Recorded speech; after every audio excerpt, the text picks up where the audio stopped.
So hello everyone, this is AetherNightmare and welcome to another demo that I'm trying out on my channel, World End Syndrome. I absolutely know nothing about this one, so let us press any button and jump in. Menu? What kind of game even is this? Tips, characters, mission, collection, options. Read text, skip speed. Is this a visual novel? I just went in here because it looked cool. Anyway, let's start a new game by Arc Systems. I don't recognize the studio either.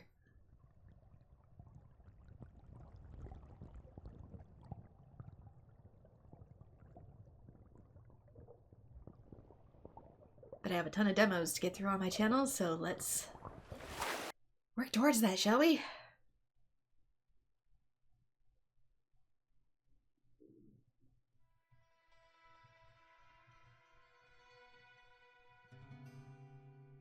I couldn't tell what the load screen was in. French? More French. I feel like I'm being haunted by French in 2024.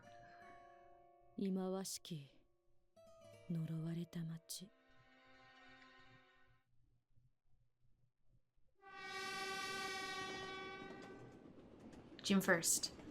At dusk, with the signs of an impending rainy season. In June? If only. June's hot and dry AF over here.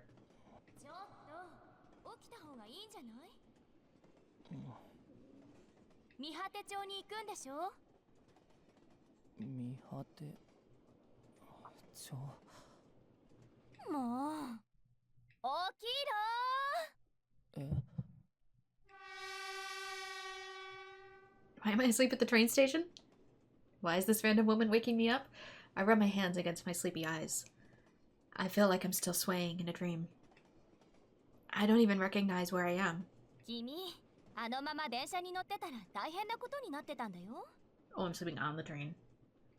Well, I mean, the worst that can happen is I wind up at the last stop and have to sleep at a hotel. That voice brings me back to reality.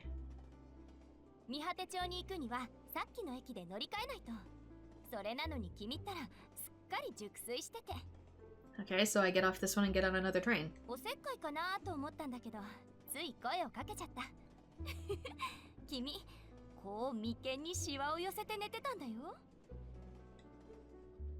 She grimaces, apparently imitating the way I had looked. Poor Tycoon has resting bitch face.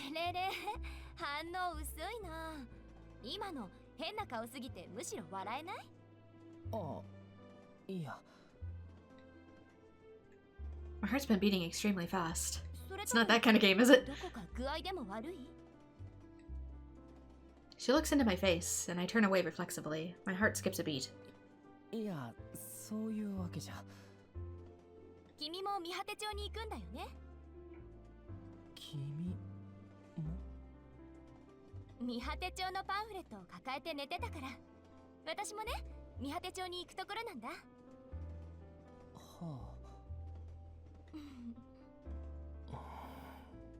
Awkward.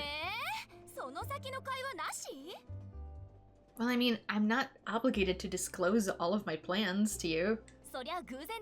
We just met.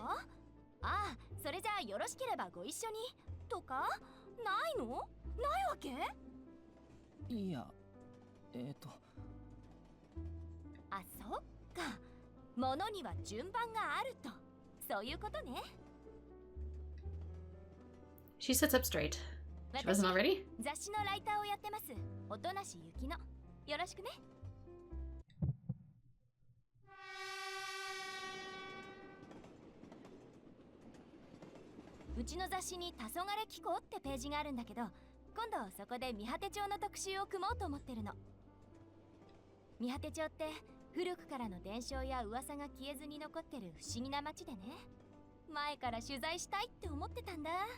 So, just like everywhere else.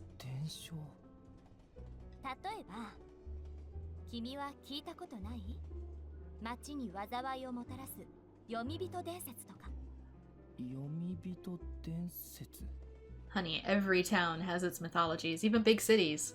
100年に一度死んだ人が蘇って見果て町に紛れ込むって言い伝え。そして今年がその100年目。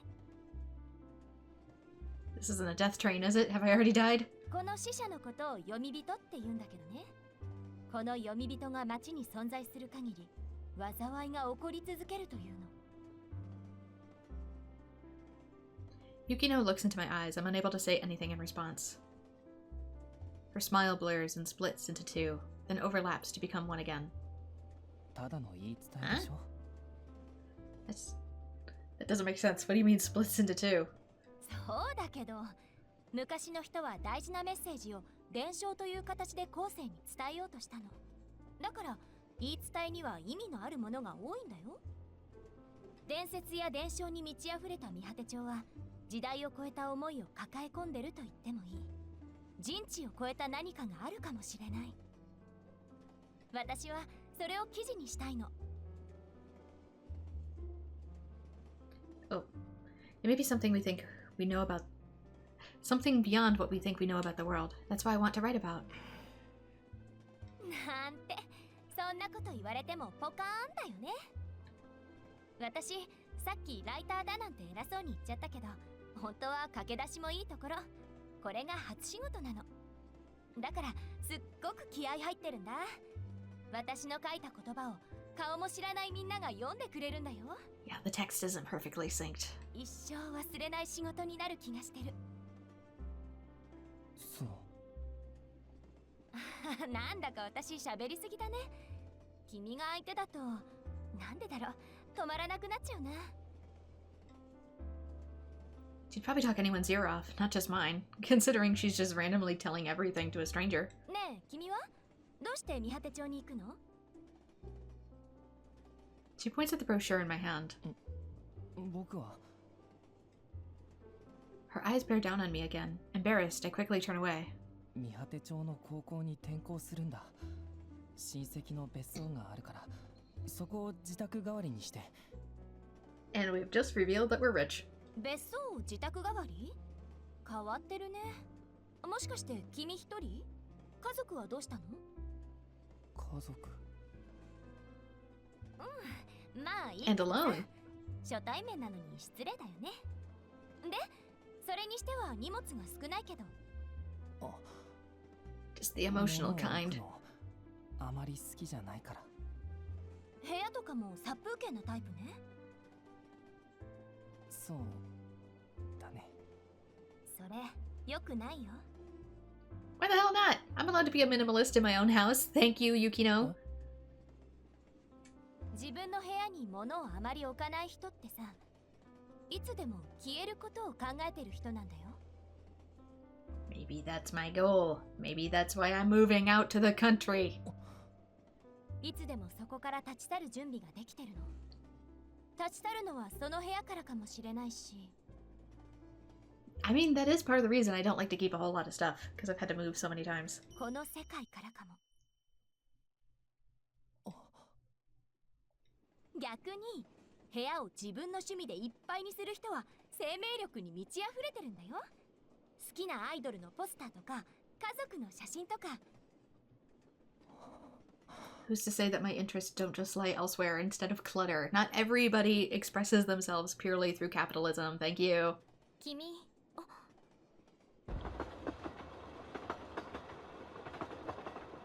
トンネルね。ここを抜けたらいよいよ。 Does train not have lights inside? ようこそ見果て町へ。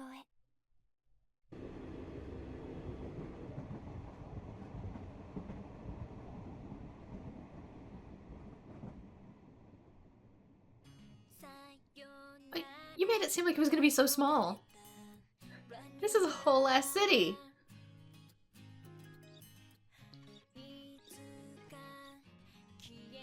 You made it seem like it was going to be one of those towns that has like 10 people living in it.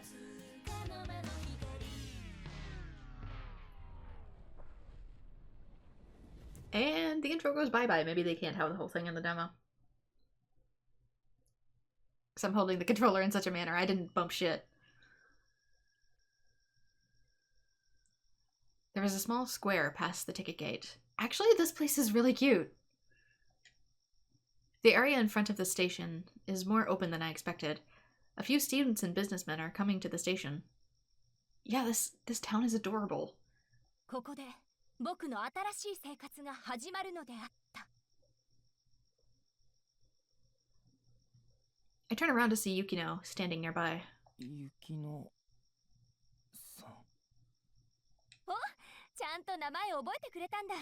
雪乃さんは嬉しいよ。うんうん。 She nods excessively. それじゃあ私はここで頑張るんだぞ、転校生くん。 She pats me on the shoulder and leaves with a bright smile. I place my hand over the spot on my shoulder where she touched, and watch her walk away. I feel like I'm still asleep, or just dozing off. I feel strange, like I've been bewitched by a fox. Or, you know, it could just be that it's the middle of the night and you're freaking tired from being on the train all day. Now that I'm alone, the realization that I've arrived in town starts to fully hit me. Once I've snapped back to reality, I look around the station square. ここで僕の新しい生活が始まるのであった。I mumble the word she said, and a smile comes to my face for some reason. 新しい生活か。Whatever. Suddenly, the traffic flow in front of the station suddenly comes to a halt. I feel someone staring at me intently. Well, I mean, you are standing out in the middle of the road at night. A girl is standing under a light post a short distance away. She stands still, as if trying to blend into the dark, staring at me. Yeah, usually in this case, they're more afraid of you. It's like she's accusing me of something. I can't move a muscle. Have you never been outside at night before? People always give you judgy looks because they never know intent. It's kind of instinctual. She slowly raises her right hand. Her hand slowly raises to cover half of her expressionless face. Her left eye gleams sharply, capturing my entire body. My breathing becomes shallow.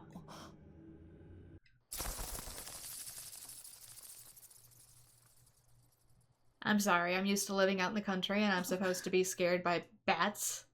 Regular-ass bats. A bat flies just past my head, missing me by an inch. I involuntarily cringe. Yeah, they do that. びっくりした。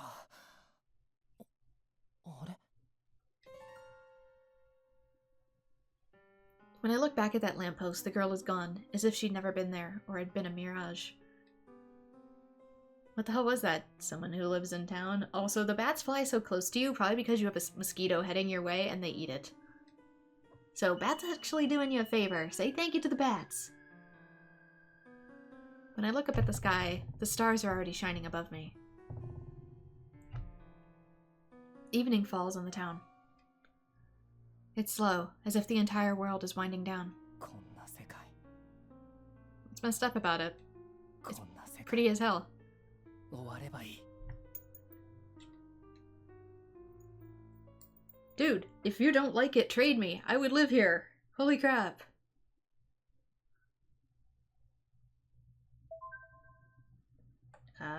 No thanks. To the world's end. This isn't the end of the demo, is it? That's like 14 minutes long. I've witnessed like 5 JPEGs. They were good days. Yes, they have been good days. Curtain by Agatha Christie. Tips? I take a fork leading away from Sanazami Street and arrive at a plateau.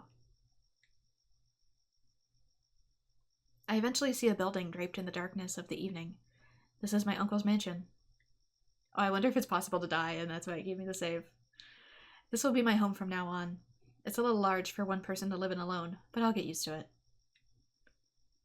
Mihate Town. I'll be living here on my own in this empty little town.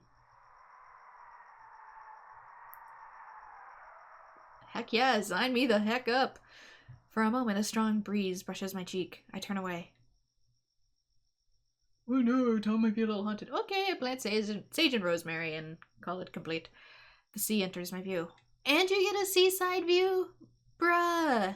Are you kidding? This would be like a $5 million house where I'm from. Lucky son of a bitch. What is that? The big building? There's a black dot moving by the lighthouse. I don't see it, but normally those are called ships. When I squint at it, it stops moving. I stare for a while, but it doesn't move a bit. I must be tired. I take the key I'd been given out of my pocket.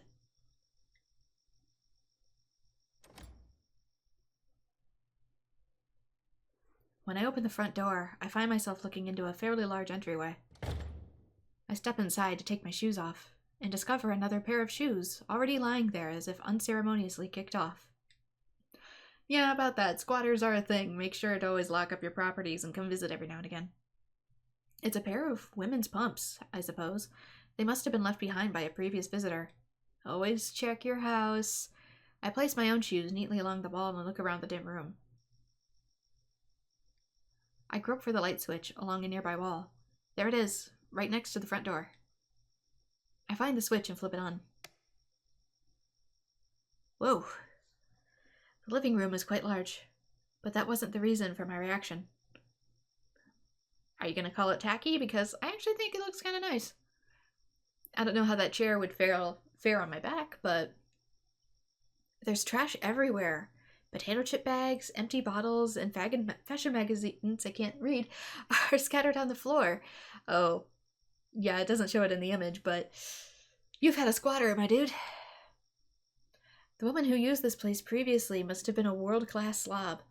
I mean, how fresh is it? That tells you how long ago somebody was here. I feel the need to clean, but I want to unload my luggage first. I've been told to use the bedroom on the second floor. I stand in the center of the living room and look around. Maybe if you're gonna tell me that it's messy, maybe make the background messy, just because what I'm looking at looks awesome. There's stairs up to the next floor are in front of me, and they're made of wood and have no handrail, almost like a ladder. I start going up the stairs when I hear a jangling sound coming from the back of the living room. What was that? It's a wind chime. Oh, I love those types of wind chimes. There's a large enclosed porch on either side of the living room. The lights of the town are spread out below. Beyond them, the sea is descending into night. Okay, but how much money do I gotta pay for this? Like I said, if I lived here, $5 million would be lowballing it to live in a place this serene and this beautiful. Clean the trash, I would. Oh my god, I get to live here for free if I clean the trash? I am in jealous bitch mode. For real. I think I can see all of Mihate Town from here. There are patio tables and chairs here. There's a lamp on top of the icebox. It must be one of those kinds with sensors that turn on when it gets dark. Yeah, I have a ton of those too. They're just solar powered. The dining table is on the other side of the patio, and the kitchen is beyond that. Heck, even the TV downstairs is partially solar powered. The bathroom seems to be on that side too. The laundry machines must be installed over there as well. I see a fan, a set of couches, and other furniture, but something seems to be missing. There's no TV. Oh, woohoo, because those are so hard to get these days. In the city, I mainly used my TV as a stand-in for a clock, so not having one isn't particularly a huge issue for me. Good news, they sell clocks for like $5. I suddenly notice a radio sitting on top of the table. A radio? I wonder if it works. The battery's in it. I pick it up and check it to confirm that it has batteries in place. Then I take it and head for the bedroom upstairs. Again, nice, it's a little loft. Oh my gosh, this is such a cute bedroom. There's a single bed and a wide desk that was originally a guest room, so it's minimally furnished. But it's still a rather large room. It seems kind of luxurious for a student like myself. I put my luggage down without turning on the light, and head back down with the radio in my hand. I cut through the living room and go out onto the porch. My god, are you kidding me? I'm ready to just fall asleep on that porch. I place the radio on a side table, just because it's so darn cozy. When I hit the power switch, sound starts to play. Well, it does work. 続いてのニュースです。三畑町の海園北高校に通う17歳の学生が行方不明になっている事件で、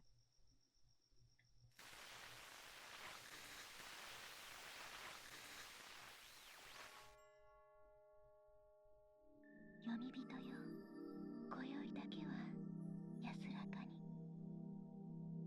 の世の果て、ワールドエンドシンドローム。今夜もこの時間は、私、月岡ひかるに少しだけお付き合いください。A mysterious yet gentle voice flows from the radio. 三果町にとって今年は運命の年。この町には100年に一度死者がよみがえるという伝説がある。っていうのはこの町の人なら皆さんご存知ですよね。Yeah, in my hometown, every couple of decades, there's a werewolf legend, so you know what? That doesn't sound too bad to me. 現世に舞い戻った彼らは読み人と呼ばれ、この三果町に災いをもたらすと言われている。どうしてそんな伝説がこの地にはあるのでしょう。そんな疑問を抱いたことはありませんか。それはこの町が持つ宿命のようなもの。当初私はそんな風に考えていました。だけど最近はこう思うんです。この町は死にとらわれている。Oh, sweetie, there's death in every town. 死した人への思いが強ければ強いほど、おそらくその人はあなたの前に現れる。あなたにもよみがえってほしい人がいるのでは。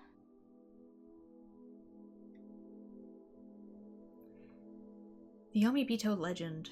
Once every 100 years, the dead come back to life. I close my eyes, seeing an elegant silhouette behind my eyelids. As the shape becomes more and more defined, I feel a trembling in my soul.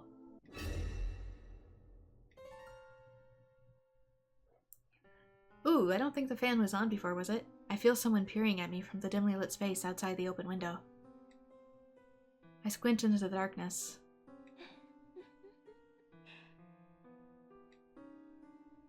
The voice on the radio chuckles as if the speaker is watching me right now.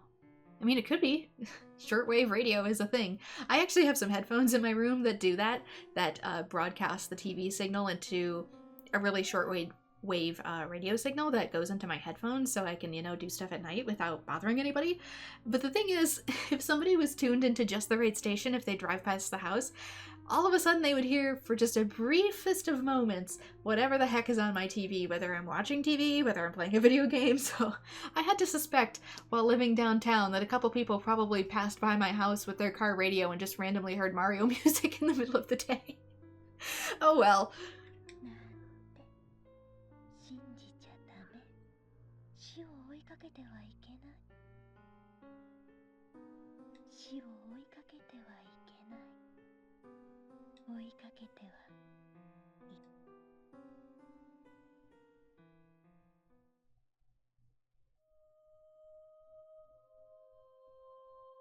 A fresh scent invades my nose. In the summer sunlight, the waves push and pull at the coastline. I'm rocking alone in a cradle created by gravity. I must be dreaming. If this is a dream, I don't want to wake from it. I don't want to go back to the real world at all. I want this scent to embrace me as I slumber. This scent. This gentle scent. Fall asleep next to an air freshener? My hopes are rejected outright. I'm pulled right back into the darkness of the real world. Dude, just go down to the beach. Later, okay? What time is it? I must have fallen asleep after turning off the radio and laying down on the bed. Only the sound of the ticking clock tickles my ears. I protest this for a while, keeping my eyes shut against the world. It doesn't stop me from waking up, though. Yeah, Pro Tycoon, do you not have walkie-talkies in your universe? That's odd. I still smell that fragrance I noticed in my dream. A soft smell, surrounding me, caressing my cheeks and hair. I shift my body slightly, and suddenly feel something soft beneath my palm. I try squeezing a little. Whatever I'm grasping is yielding, but resistant. It feels good. I better open my eyes for this. Darkness fills my peripheral vision. It takes a while before my eyes become accustomed to the low light. Yeah, I kind of figured it was a boob grab. Suddenly, titty. Could this be... Probably the woman who was crashing at your house and is like, used to being homeless, so fuck it, somebody else is on my bed, whatever. Bed is a bed. I slowly began making out a silhouette. Huh? I was kind of assuming it was going to be the titty joke, but I didn't want to reveal my own dirty mind unless the game did it first. A sleeping girl's face is right in front of mine. Yo! Out of my bed! An unfamiliar girl's sleeping face fills my vision. Well, if she smells good, that means at least she showers. What the?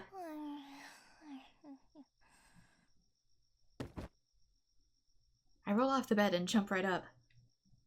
Who are you?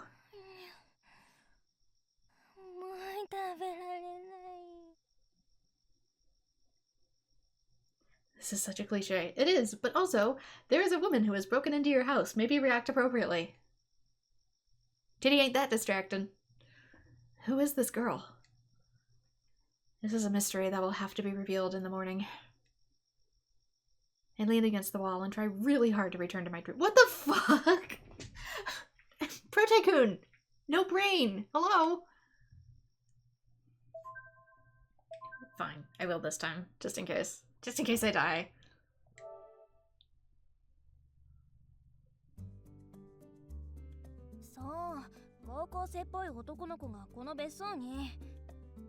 So you're like roommates with me? そいつお前のいとこってちょっとそれどういうこと？だからそういう大事なことは前もって言っておくべきでしょ？おじさんの奥さんの妹の？ Maybe I'm the one who's not supposed to be here. Maybe I'm the ghost. もういい。言い訳なんて聞きたくない。とにかく私は嫌だからね。もう切る。それじゃ。She hangs up her phone, clearly upset, and glares at me. まさか同居人が来るだなんて。おじさんったら何も言わないんだから。You're still the one who crawled into my bed, but, like, you don't even know me that well. Admittedly, I would want the place to myself. Oh, it even has a wood stove! I didn't see that in the last framed shot. The more I see this place, the more jealous I get of it. I never heard there'd be someone here either. Sorry. あんたが謝ってどうすんのよ。何か変わるわけ？出てってくれたりするの？ Hell no. No, I mean... おじさんに聞いたらどうやら本当らしいけど。どうして一つ屋根の下にあんたみたいな。So I'm guessing we're cousins? 名前なんていうの？ Huh? Didn't he tell you just now? 見てたでしょ？聞く前に電話切っちゃったんだから。頭に血が上っちゃって。Well, that was your fault then.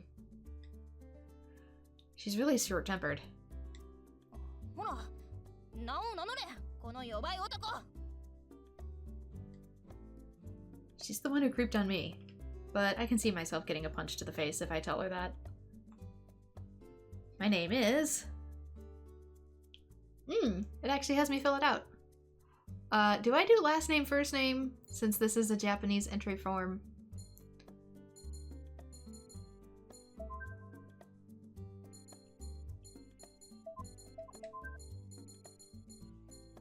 Wonder if it matters. I can only...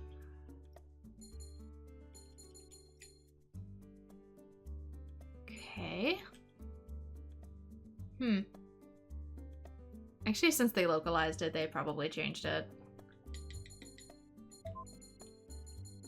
It doesn't say what it is, so I'm gonna assume it's localized. For better or worse. And if not, then we can all giggle about it.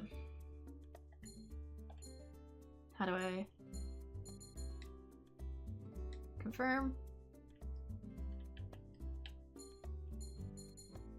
Hello?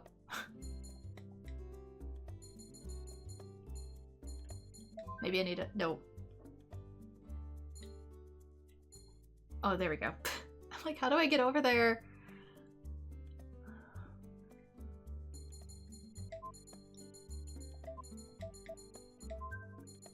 It probably won't let me put in the whole thing, which...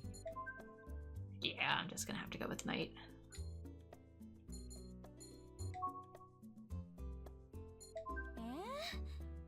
誰それ知らない。あんた本当に私のいとこ？ Apparently. I mean, I have a lot of cousins too, so it always surprises me when I find out about some of them. That's what I'm supposed to say. 何？喧嘩売る気？ I don't know if you legally can kick me out. Do you own this place or does your uncle? In which case, uncle would have to be the one to legally kick me out. That's also what I'm supposed to say. But I hold it in. なんかおじさんの奥さんの？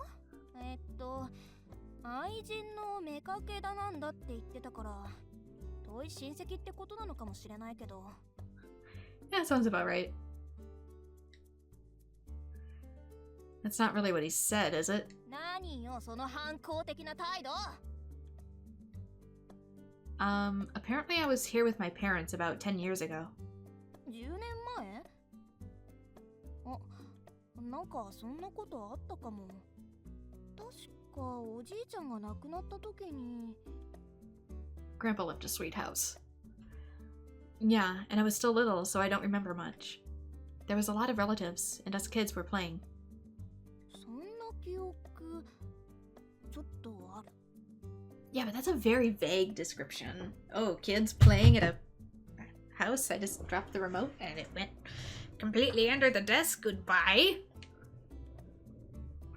You were here too? いたかも。 I remember it. I remember having trouble fitting in with the group. Oh, but I also recall a really bossy girl. No, I'm just being an ass. それが私だっての？あんたマジでぶっ飛ばすよ。 Why do they have me name the character if I don't really get to control the attitude of the character? Oh, I mean, sorry. すぐ謝るんだね。 So... I was about to say sorry again, but I hold it in at the last second. クスノセマイミ。私の名前まだ言ってなかったから。クスノセマイミだよ。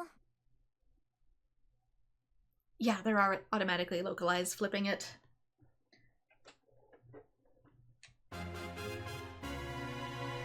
Why the music, though? Why the jazz music? Out of nowhere. Oh, Mimey. ちゃん付けやめて。気持ち悪いから。 Ew, don't say ooh, Mimey like that. That sounds gross. Yeah. あんた、見果て高校に転校してきたって言ってたよね。学年は？ I've graduated college, ma'am. I'm a junior. Oh, it keeps doing that thing where it has tips drop down, but every time I go to press the buttons, it doesn't work. So I do see it, I just don't react to it in time. マジか。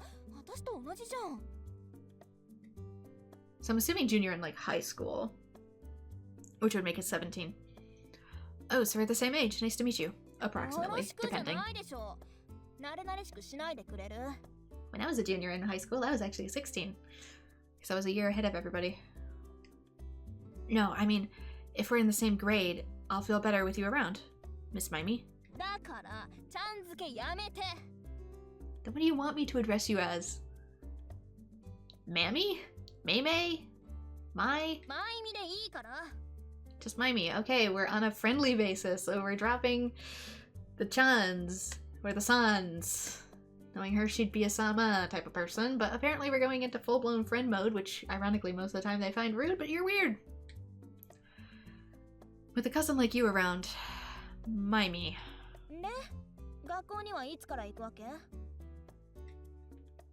I was thinking about going to start tomorrow, on Monday. It's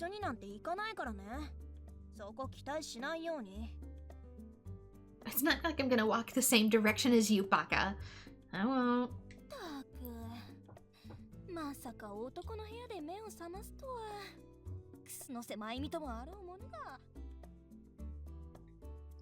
About that, Your bedroom's the one up the stairs on the right, isn't it? How did you get that wrong? 友達の誕生パーティーでちょっと酔っ払っちゃって。 Wait, are we juniors in high school or college?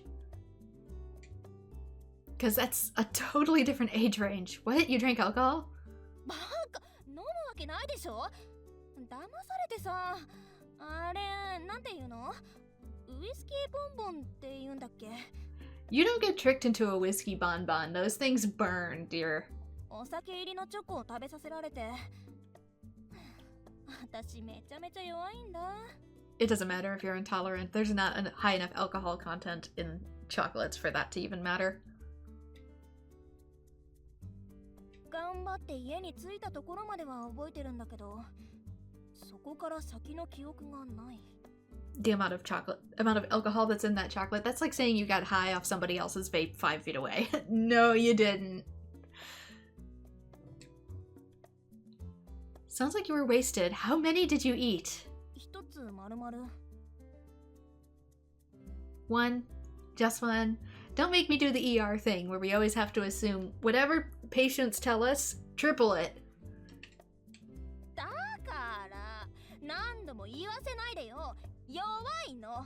私ウイスキーボンボン弱いの。 And here you are. だったら部屋を間違えたりなんか。 First thing in the morning, no hangover whatsoever, like magic. あんた寝てる間に私に変なことしてないよね。 No, I was asleep. 追い出すわけにもいかないみたいだし。今日からルール決めて暮らしてもらうから、それでいいね。 Also, just because you flopped down in my room doesn't mean I'm gonna take the opportunity to be a scumbag. Sure. 階段上がって右奥が私の部屋。離れてるから大丈夫だと思うけど、部屋には鍵がないから用があったらノックすること。 Bitch, I'm the one who's gonna need the lock. Alright. 私と一緒に住んでることは学校のみんなには内緒にすること。余計な勘繰りされたくないから。オッケー？ Oh my gosh, 2 family members living together. What a scandal. Sure. あとは掃除ね。平日はあんた、休日は私。オッケー？ Well, that's an uneven split. Don't make me get the chore wheel, Missy. Hey, wait, so you're only cleaning on Saturday and Sunday? もう男のくせに細かいな。そんなんじゃ女の子にモテないぞ。新入り。 You're the one who's gonna have just as much issue as me, and trust me, I have no issues in that department. A nerd. Actually, plenty of people like that I'm a nerd, but thanks anyway. はい、そうと決まったらさっさと部屋の掃除に取り掛かる。ほらそこ、お菓子の袋が散乱してる。 Okay, we can set up a cleaning schedule, but there's also going to be a boundary rule of pick up your own shit. It's one thing to do cleaning of like mopping, dusting, dishes, etc. You! Time to be an adult. You put that shit in the trash bag or I'm dumping it out on your bed. Those were here when I got here. That's all your mess. それじゃ、私はもう一眠りするかな。あとよろしく。 Alright, hope you enjoy your new blanket then. Mimey traipses back up the stairs to her room. I have to clean every weekday, huh? Let's see how well this turns out. Would you even notice if you didn't? And this is the bizarre way my life in Mihate Town began. Hey, wait, isn't today Sunday? So it's a day off. What of it? Lots of weird save points, despite the fact that so far there has been absolutely zero interaction? 今日って英語の小テストだっけ？すっかり忘れてたよ。 Like, when am I going to be able to pick options? 私も直前に単語帳見ればいけるかな。カオリンがなんか新しいクラブを作ったって話聞いたか？まだ正式な部活動じゃないみたいなんだけど。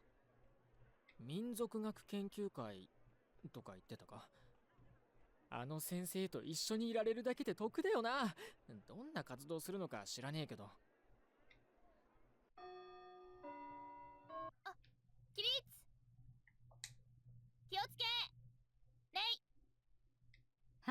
おはよう。気持ちのいい朝ね。 I'm just gonna assume it's gonna keep doing that. 山城先生、転校生が来るって本当ですか？あら、耳が早いわね。どこから聞いたのかしら？ Well, I'm probably already in the room, and people can notice the pattern difference of new person. さっき職員室の前に真新しい制服の男の子がいたって Or in the 女子 teacher's の間では office. もう噂になってますよ。 Since usually they have you walk in to be introduced in your first time. So you're literally like standing in the hallway. But most of the time too, even though class has already begun here, they just keep you out in the hallway. So yeah, new person standing outside my class. I wonder if this person's going to join my class. そうそう。それにカオリンじゃなくて山城先生と話してたって。あなたたちの噂はネットより早いわね。その通りよ。ならば前段の話ははしょっていいわね。 I'm listening to the conversation from the hall through the classroom door. Like I said, I'm nervous, even though I don't care about any of this. それじゃあ早速紹介しましょうか。入りなさい。 I swallowed the extra spit in my mouth. This is stupid. Why am I getting nervous? I don't care about this. I placed my hand on the doorknob and opened the door with determination. Your sliding door is a doorknob? All eyes turned towards me. As if to avoid them, I quickly rushed to the teacher's lectern. 今日からこの2の A に転入する。 Miss Yamashiro, aka Kaorin, stops for a moment and stares at me. This is, AetherNightmare. I bow quickly. わからないことが多いと思うから、学校だけじゃなく、この町のこともいろいろと教えてあげてください。それじゃあ、君、一言どうぞ。 Oh, yes. AetherNightmare, 17, town you originally came from, thing you personally like. Ready, go. I look around through slightly downcast eyes. My heart begins to beating faster. Maybe I'm nervous after all? Why are their eyes downcast? Are they the ones that are shy? My name is AetherNightmare. I'm pleased to meet you all. I say then a bow. There's a small scattering of claps. I don't normally... you say a little bit more than that. Anything else? Am I supposed to be saying anything else? Well, I'm not going to quiz you on it, per se. A boy raises his hand energetically.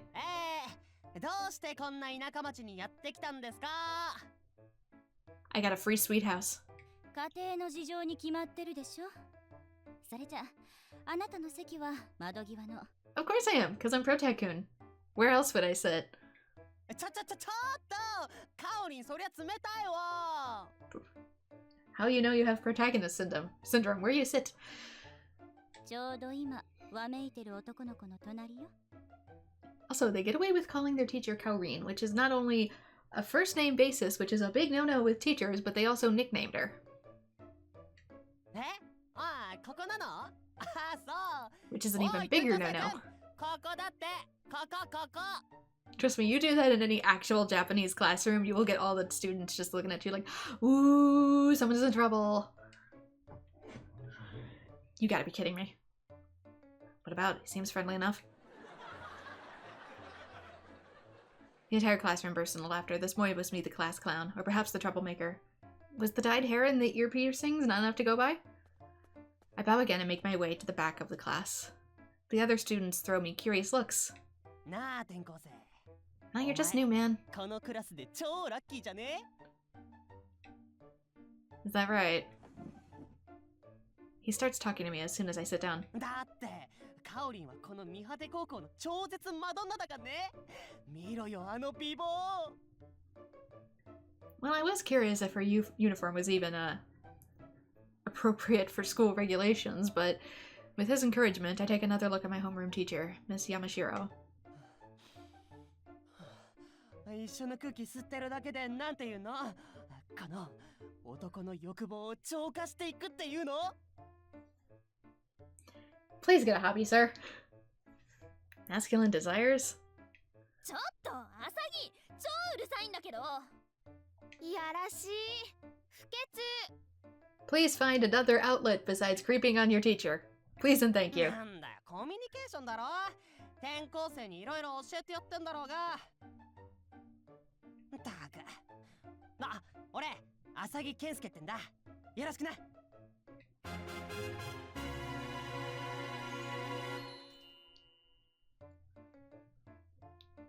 He sticks his hand out, and I find myself shaking it instinctively.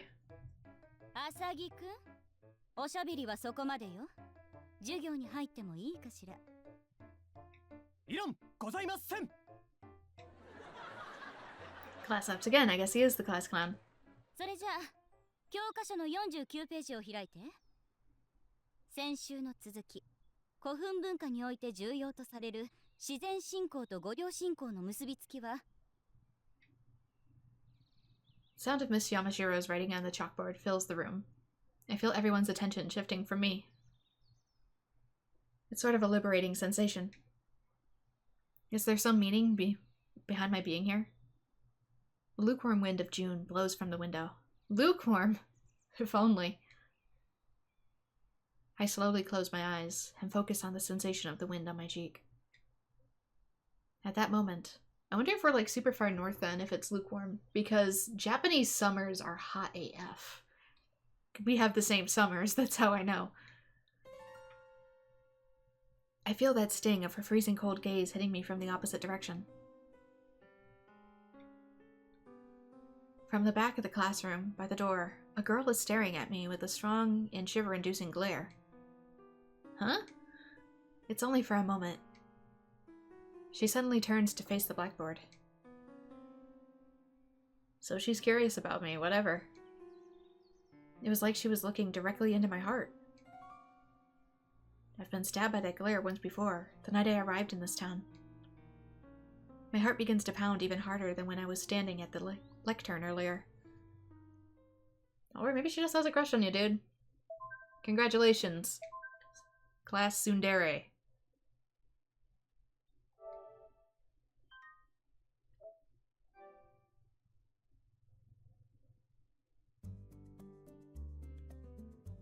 My long first day of being a transfer student is coming to an end. Kensuke Asagi is more meddling than I had imagined. No? He's more generous than I'd imagined. He's taught me everything from the lockers to purchasing lunch tickets. Mystery Club? そう。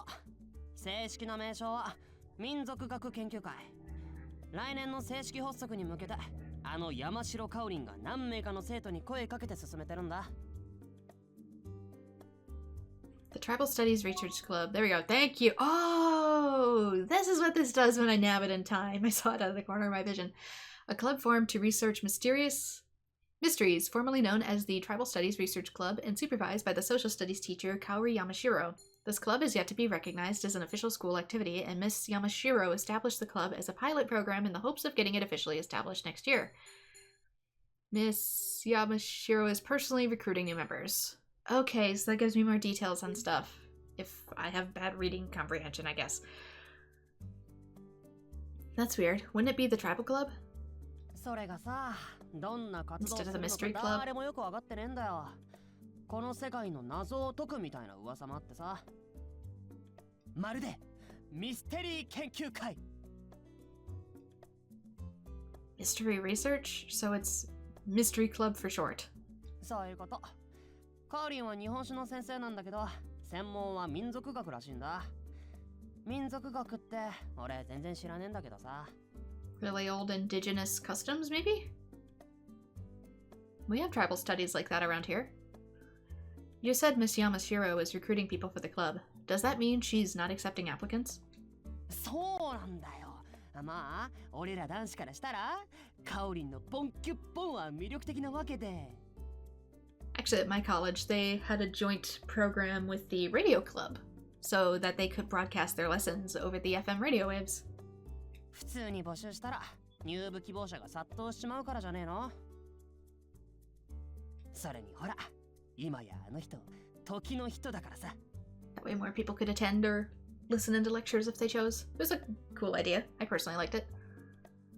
A hot streak? あれ、お前知らねえの？カオリンが去年書いた本、バカ売れしたんだぜ。Ooh, good for her. ワールドエンドっつって、この見果て町の読み人伝説。 Oh, young adult romance novel written by Kaori Yashihiro, young teacher at the Mihate High School. I hope this actually stays and it's not trigger happy like before. It kept disappearing without me. Taking place in Mihate Town, this novel is based on the Yamibito legend. Miss Yamashiro's debut novel became very popular due to good reviews on the internet and word of mouth, and the book is even being adapted into a movie. Oh god, yeah, why is she still teaching here? She should be, like, loaded at this point. It's called World End, and it's a romance novel based on the Yamabito legend from here, Mihate-town. 発売してもうすぐ1年近く経つけど、映画化の話なんかも進んでるって噂だぜ。Wow. ま、そんなこんなで、カオリン人気は急上昇。この俺すら入れてくれないくらいだからさ。Yeah, I probably don't need to do the extra stuff, just because it ends up telling me later. Did you want to get in, Kinsuke? Or maybe it's a good idea that it's flashing. Not because I need to read it per se, but it's almost as if saying, hey, pay attention, this part might be important. いや、当たり前っしょ。カオリンが顧問の部活ができるなら、どんな手を使ってでも入るでしょう。お願いしたよ、入れてくれってさ。そしたら、入りたいならレポートを書けって言われてさ。俺、この熱き思いを原稿用紙にドーンとぶつけたからな。それなのに、この俺を落とすなんてカオリン、もう、じらすのが上手だよな。Alternatively, maybe your essay wasn't very good. Really? それと、ミスケンに入りたかった理由はもう一つあるんだ。というのも。He stops right there, then leans in close to whisper the rest to me. ミスケンに選ばれた部員は、この学校でもずば抜けて美女揃いなのである。 Please just date or something. Or get internet at your house. Please, stop creeping on your classmates. Isn't that right? まあ、それぞれ性格的にはいろいろと問題はあるんだけど。Pot meet kettle. ああ、いやいや、なんでもない。ということで、俺がお前の入部活動を手伝ってやろう。ほら、行くぞ。 Oh, no, I'm not interested in tribal studies or a mystery club. ああ、そうだろうな。さあ、こっちだ。He grabs my arm and starts walking. Hey, wait. いいんだって黙ってついてくれば。俺がお前に便乗して一緒に入部できねえかなとか、そういう下心はないから安心しろ。You're saying it loud and clear, Kensuke.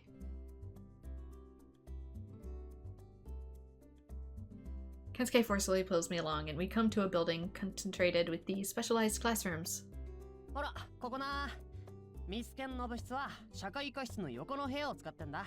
By specialized classrooms, they usually mean those for chemistry club, cooking clubs, sewing clubs, etc. So it's stuff with extra faculties in them, not just desks and a chalkboard. I see a plaque reading Social Studies Study Room. I sigh. Sorry, Kensuke, but I don't intend to join the club in the first place. おい、マジか。まさか帰宅部を気取るつもりか。 What can I say? I like my video games. Not exactly. Anyway, I don't plan on joining a club. 転校生、お前の親友として一言言わせてくれ。Best friend? 17歳。人生最強説って知ってるか？ I was right, I am 17. Nope. Never heard of it.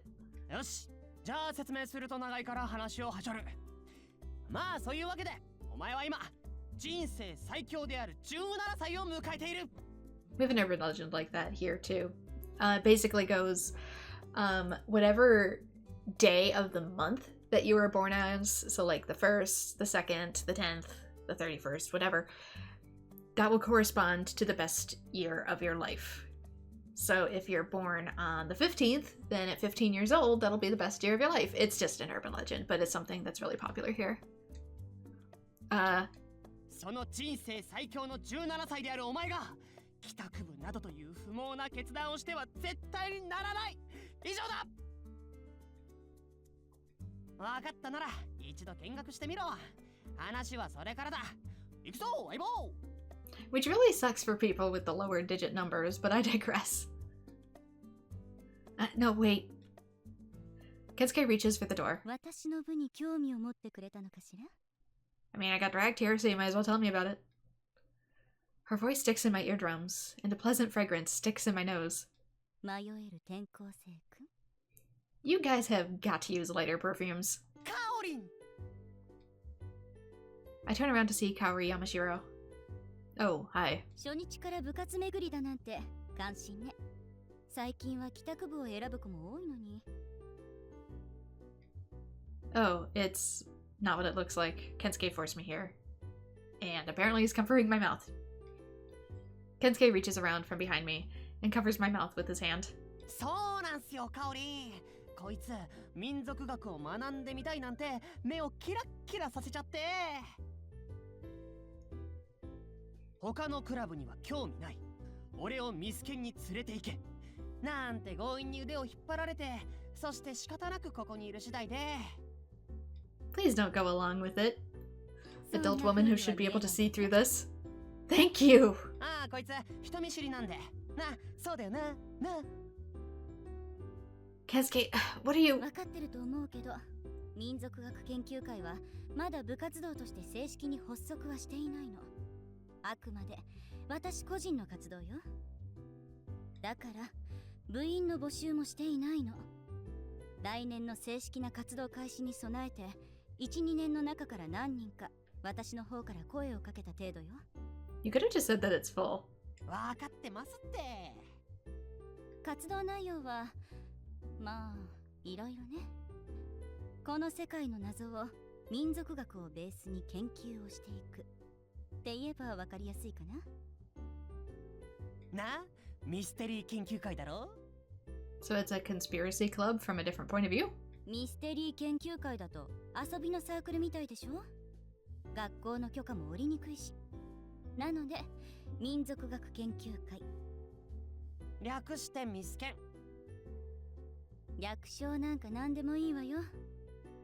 まあとにかく部員を増やすつもりはないんだけど。転校生くん、 Yes? もしあなたに興味があるのなら特別に入部審査をしてあげましょうか。 What? マジかよ。入部チャンス本当に来た。 But that doesn't mean you get in. あなたにちょっとだけ興味があるの。 Miss Yamashiro smiles slightly. 私の専攻は日本民族学よ。って言うととても難しそうに聞こえるけどそうじゃないの。 Technically, I can't talk. Technically, it's just a branch of history, so... この小さな島国で日本人がどんな価値観でその命を全うしてきたか、それを追いかけ理解し、今の自分の生き様に重ねるの。いやー、カオリンわかるわ。よくわからないけどわかるわ。そうね。もっと簡単に言うならば、死というものを見つめる作業とでも言っておこうかしら。 A bit more out of left field. この見果て町には読み人伝説というものがあってね。死した者がまたこの世に現れる。そんな言い伝えがどうして生まれたのか。 So I gotta say, the grammar of how they air quote things is bothering me. It's supposed to be on the other side of the comma. I don't know what that big gap is about, but whatever. 人は死から目をそらしてはいけない。そんな思いがこの伝承には込められている気が私にはするの。 So are you a traditionalist club or like a mortician's club? Because it sounds a little like both. もしあなたが私のクラブに興味があるなら論文を書いて持ってきなさい。枚数は自由。 About? わかりました。明日にでも書いて持ってまいります。アサギくん、あなたの論文はこの前読んだわよ。なかなかの大作で感心したけど、あれ、残念ながら論文とは言わないわね。 Thesis requires sources. ああいうラブレターは私じゃなくて、クラスの女子にでも書いてあげなさい。この思い届かなかったか。あれはテーマが合わなかったんだよな。テーマね。じゃあ今回のテーマは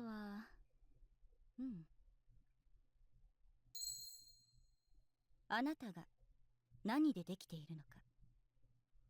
Spiritually or physically? そうね、転校生くん。あなたが何でできているのか、それが知りたいわ。 Honestly, I don't even know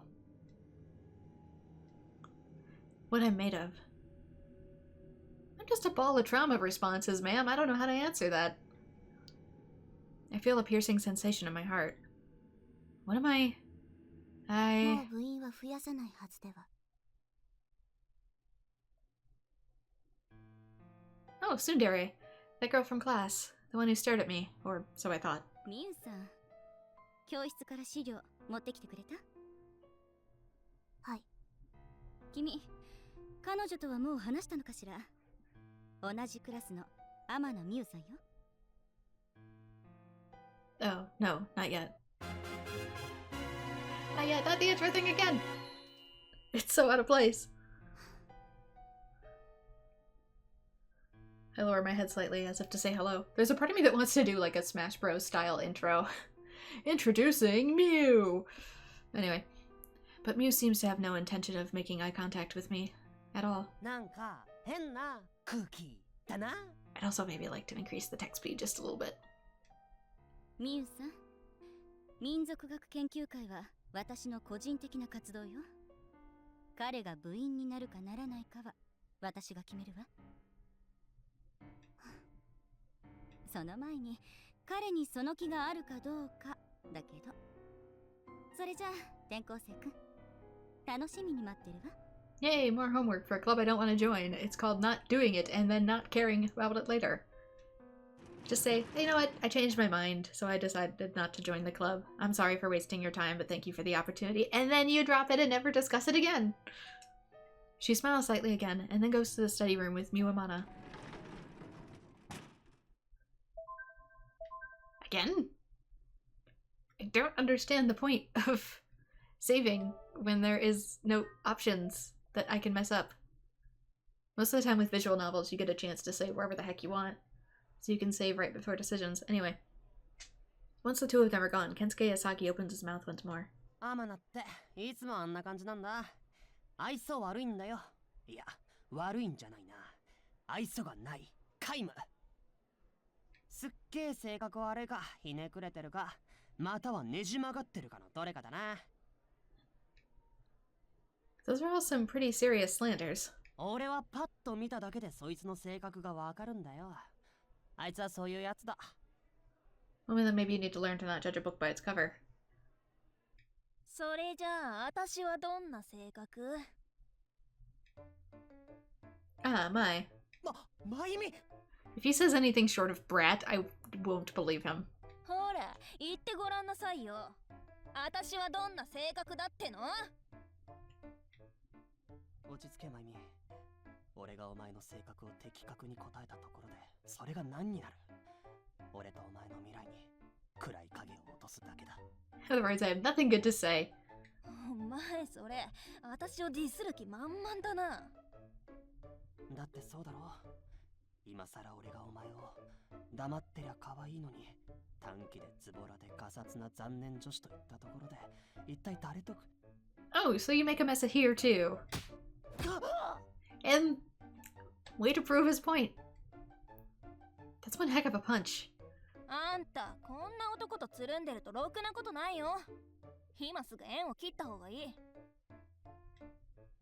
Thanks for the warning. I'm more concerned about the woman who hits people. あ、マミ、お前なんでこいつのこと知ってるんだ？今日転校してきたばかりだぞ。いとこなんだよ、多分ね。何？聞いてないぞ。てか、多分ってなんだ？Complicated genetics, man. Apparently I have complicated family history, which is true in real life too. Anyway, Maimi, I thought you didn't want anyone knowing that. やば、黙っておくんだったっけ？忘れてた。Well, now you can't blame me for it. Too late now. あんた、転入早々こんなやつに絡まれてんのか？ I'm allowed to make friends. I'm allowed to do whatever I want at school without you. Oh, so there's finally options. He's been annoying. He's actually been pretty cool. Especially compared to you. いいやつどこが説明してみ ?3 文字以内で。Let me explain it to you in 3. Not your business. マイミ、やめろ。その無茶な制限を設ける癖。変質者。出題したやつがルールを破 I っ was て gonna say that's more. Even in Japanese, that's more. お前ら、いとこ同士ってことは。まさかお前、マイミと一緒にあの別荘に住んでるんじゃあるまいな。I hold my tongue and look at Mimi. そうだよ。こいつもあの別荘があるからこの町に来たようなもんだしね。What can I say, man? It's a sweet house. 確か、マイミは別荘に一人暮らしだったよな。おお、ってことはお前ら、同じ。 We have our own rooms, dude. It's not that weird. Dorms 一つ exist. 屋根の下ってやつね。Yes, people living together, under a same roof. As family, no less. Not that uncommon. What she said. スキャンダルだ。これはスキャンダルだ。 Would it be a scandal if I had siblings? お前、変な噂広げたらぶっ飛ばすからな。もうぶっ飛ばされてますけどね。 I never understand that approach as a bisexual. Like, is it a scandal for me to live with anyone then? マイミー、早く行こうよ。はいはい。それじゃあ私行くわ。Ignoring the bewildered Kensuke, Mimi cheerfully runs to her friends. She turns back about halfway. そうだ。今日の掃除当番よろしくね。ちゃんとお風呂も洗っておくんだぞ。That is not a weekday chore. Yes, I bathe. Shocker, Kensuke. That's not...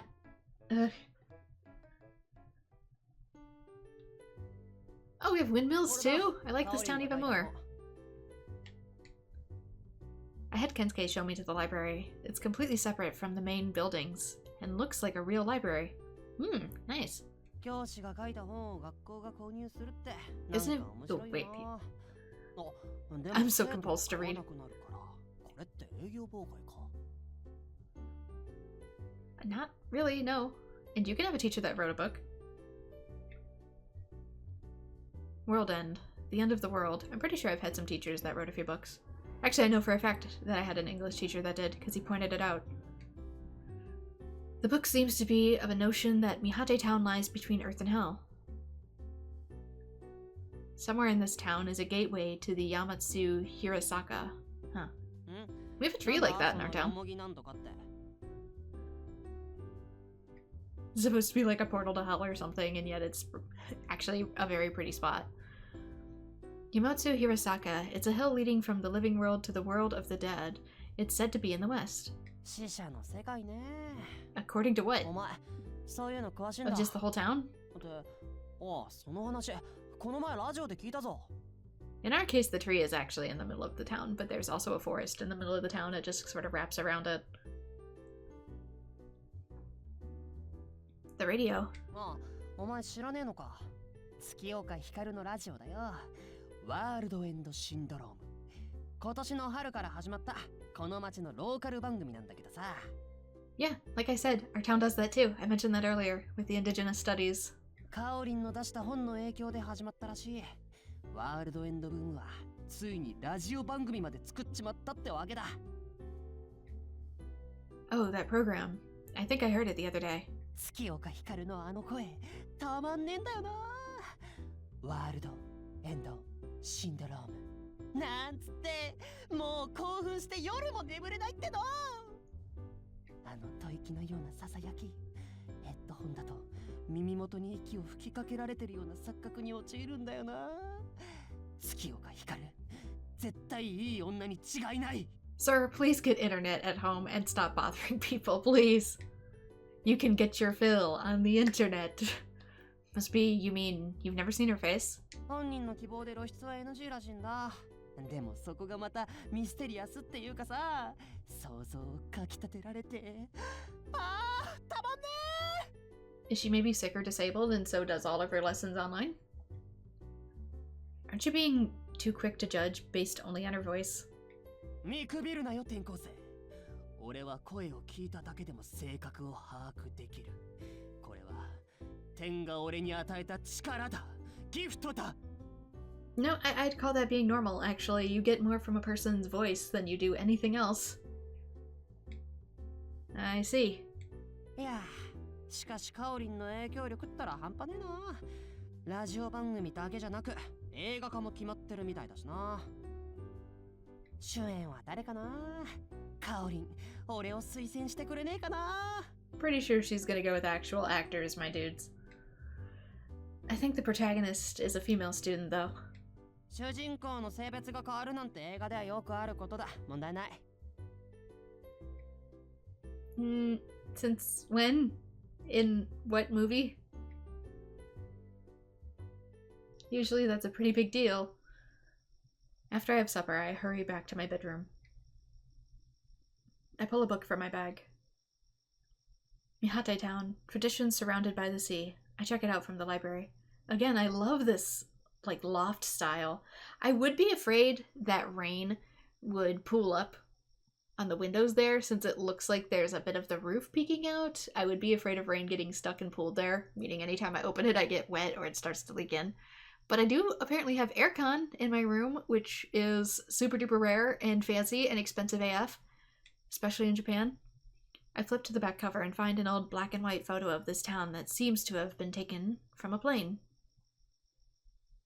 Even here, like in my studio, the airflow in this place is not good, so it'll be cool as heck downstairs and completely sweltering upstairs. And guess where my studio is? That's right, it's upstairs. I turn to the table of contents. Chapter 1. The Yomibito Legend. Definition of a Yomibito. The Yomibito are believed to be temporary resurrections of the spirits of the deceased. When a Yomibito rises, the town faces misfortune. There are documents detailing past massacres. It is throughout that this is because of the dead, once resurrected, murder out of a desperation to be alive once more.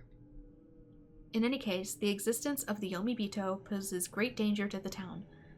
Once one is found, it must be destroyed. On the other hand, a Yomibito is not aware it is dead. Once they become aware of it, they cannot stay in this world. So this sounds like the plot to another anime I've seen before. It's called Another. And it's basically the same premise. One of the characters is dead, they don't know it until they're destroyed. All the students in that class will start to die. One by one. Horrifically. It is a very graphic anime, just letting you know before you go into it.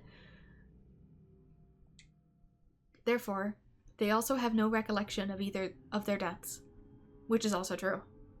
In Another, the spirit, I'll just call it, does not know that it is dead.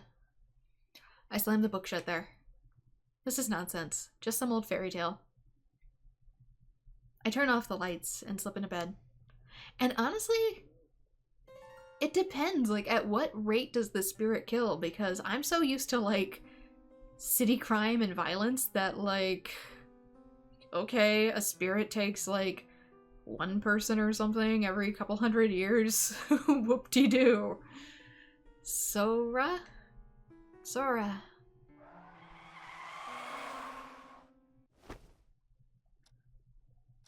I jolt awake in a pitch black room.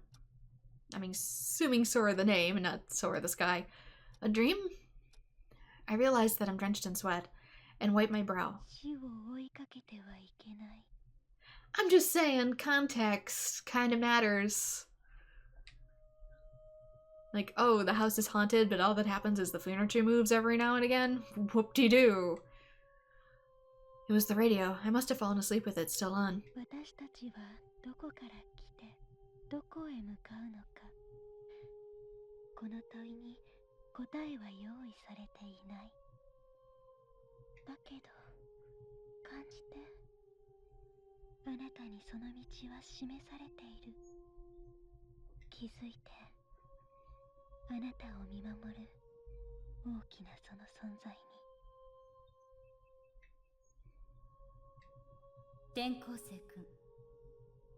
あなたが何でできているのか。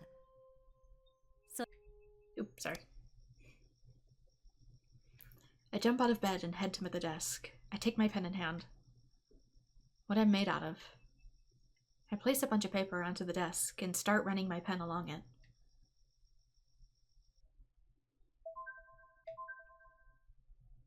You don't even let to have me pick my own answers? How long is this demo? Normally visual novel demos are like 15 minutes. 人がいかに目に見えないものを敬い、生活に取り入れてきたか。民族学っていうのは人生をどう解釈するのかということでもあるのね。先生、今年は読み人が蘇るんでしょ？そうね。昔この町で起きた読み人の惨劇から今年で100年目と言われているけど。Don't you guys usually have like festivals or ceremonies for that kind of thing? 蘇った死者が町の人を殺しまくったっていうあれだろ？あれはすごかったわ。それな。ってお前見たことあるみたいに言うな。はい、みんな静かに。そんな話はいくらでもあるものよ。古くはガシャドクロから口裂け女までいろいろね。Yeah, it's another Japanese fairy tale about a woman, excuse me, a woman with it's sort of like the Joker cuts into her mouth as if to be permanently smiling, and she's said to like chase children. She's literally just a myth, but it was such a big thing in Japan at the time that people actually had escorts going to and from schools because they were afraid of this actual myth. ただ、長きにわたる噂はやがて伝承となり、大事なメッセージをそこに残している場合が多いの。これを探っていくのが民族学ってわけ。つまりってちょっと話が脱線しすぎじゃない？なんで？面白いから続けて。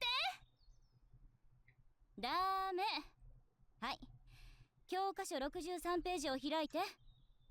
つまんない。授業につまらないも何もないわよ。それじゃあ誰に読んでもらおうかしらね。ミュウさん、お願い。After a brief search, the classroom falls silent. Mew, Amana, she pulls out her seat and slowly stands up. I keep my eyes fixed on her, knowing this may be a rare opportunity to watch her.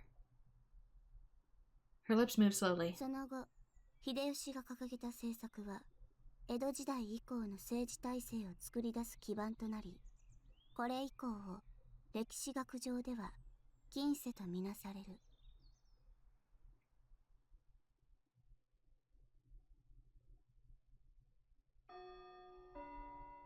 気をつけー。レイ、さよなら。ねえねえ、聞いた？隣の学校で自殺した子がいるらしいよ。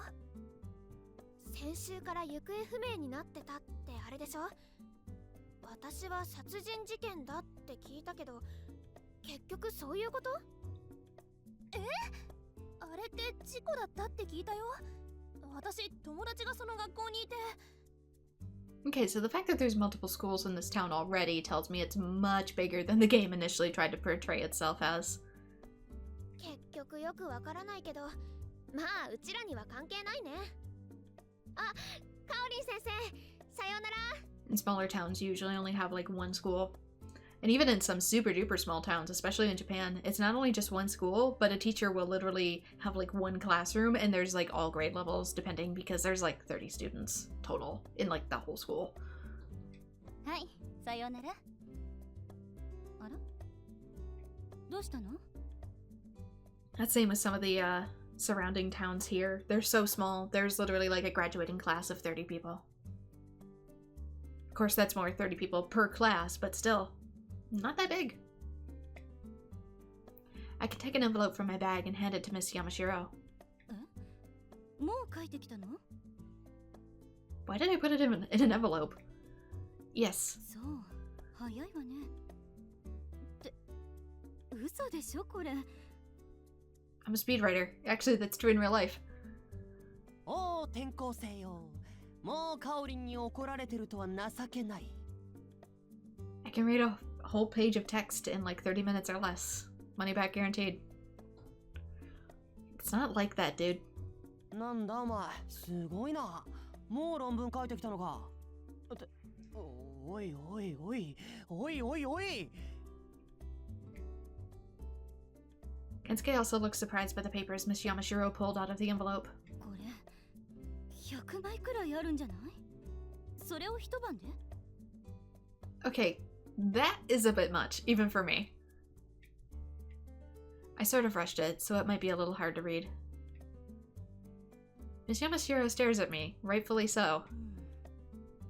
それでテーマは？ The theme. Life and death are two sides of the same coin. 重っ。 I mean, not that deep, but I suppose maybe for a high school student. あなた本当に高校生？そんな論文書いてきた子一人もいなかったわ。 Honestly, it's the thickness of the essay that has me more concerned than anything else. 100 pages? そうね。あなたは Miss Yamashiro stops abruptly. いえ。とにかく読ませてもらうわね。お疲れ様。 Thank you. Can I speed read too? Can I do 100 pages in a night? 狭き門のミスキンに入るには熱いったわけか。お前、なかなかの作詞だな。 Swamping her with so much information, she won't have time to actually process it. Also, I think I did that by hand, since I didn't see a PC in my room. It's not like that, I don't know. I felt like this pen was moving on its own. 勝手に Do you even have ink left? それってオートマティスムだな。 Auto what? オートマティスムだよ。自動書記。自分の意思とは関係なく別次元の何かに影響されてメッセージや記述を書き残す現象って感じかな。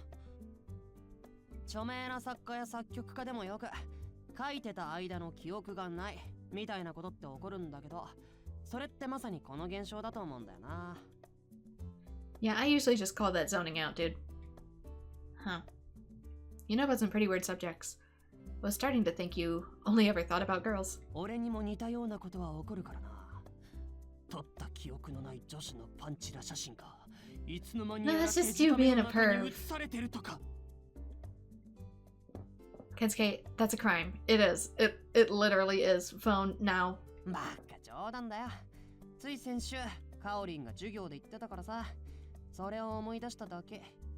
That we all just have limited memory space. Just because I've recorded LPs doesn't mean I remember every single thing about them. さて、 Especially years later. ちょっと面白いところに連れてってやるよ。 There's a reason I keep a list of things like games I've completed and whatnot, because otherwise I'll forget. That Kensuke, he fools around, but he seems to be secretly serious about tribal studies. 浅木くん。 He's serious about the teacher. There's a difference. 4点はダントツで学年最下位ですからね。 Out of what? 4 out of 100? Yeah, you would need remedial classes for that, wouldn't you? I take that back.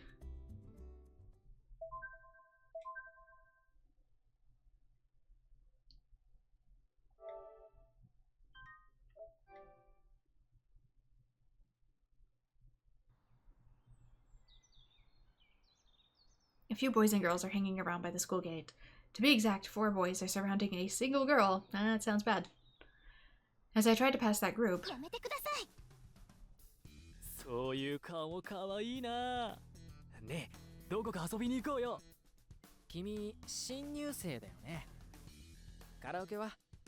女の子ってカラオケ好きでしょ？結構です。こんなところで暇そうに立ってたからさ、親切なお兄さんたちが遊んであげるって言ってるんだよ。さやが迎えを待ってるんです。へえ、君さやって言うんだ。かわいい。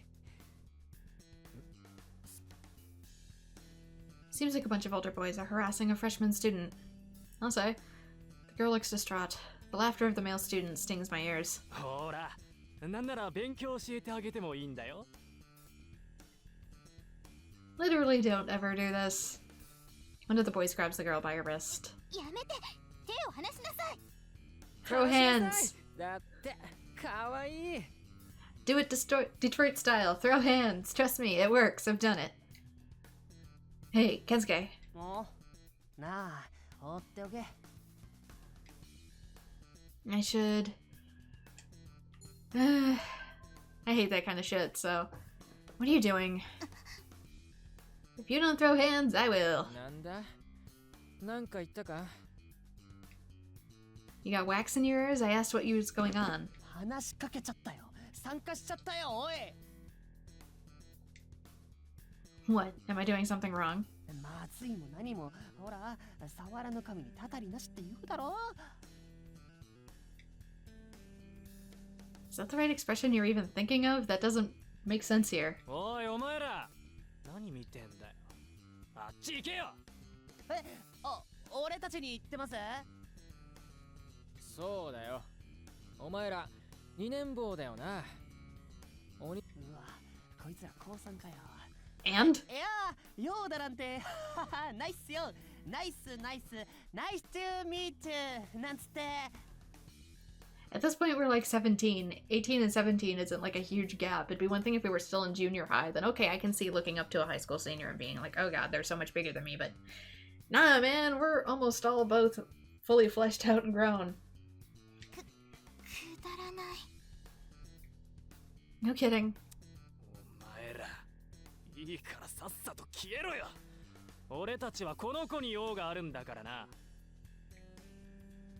She doesn't look like she appreciates it. 目の錯覚だ。 And you, as the individual, also need to say that. Girls, if somebody is trying to help you, yeah, speak up for yourself a little bit too. My eyes are pretty good. バカ、何を言って。こいつ一回閉めた方が良さそうだな。 The four boys turn around towards me and Kensuke. One of them keeps holding the girl's arm, so she can't run away. Dude, just bite him. 離して。お前らまとめて上級生の口の利き方を教えてやるよ。 Go feral, girl. 大勢の殿方をもてあそんでいるようだな、さや。Ah, fuck off.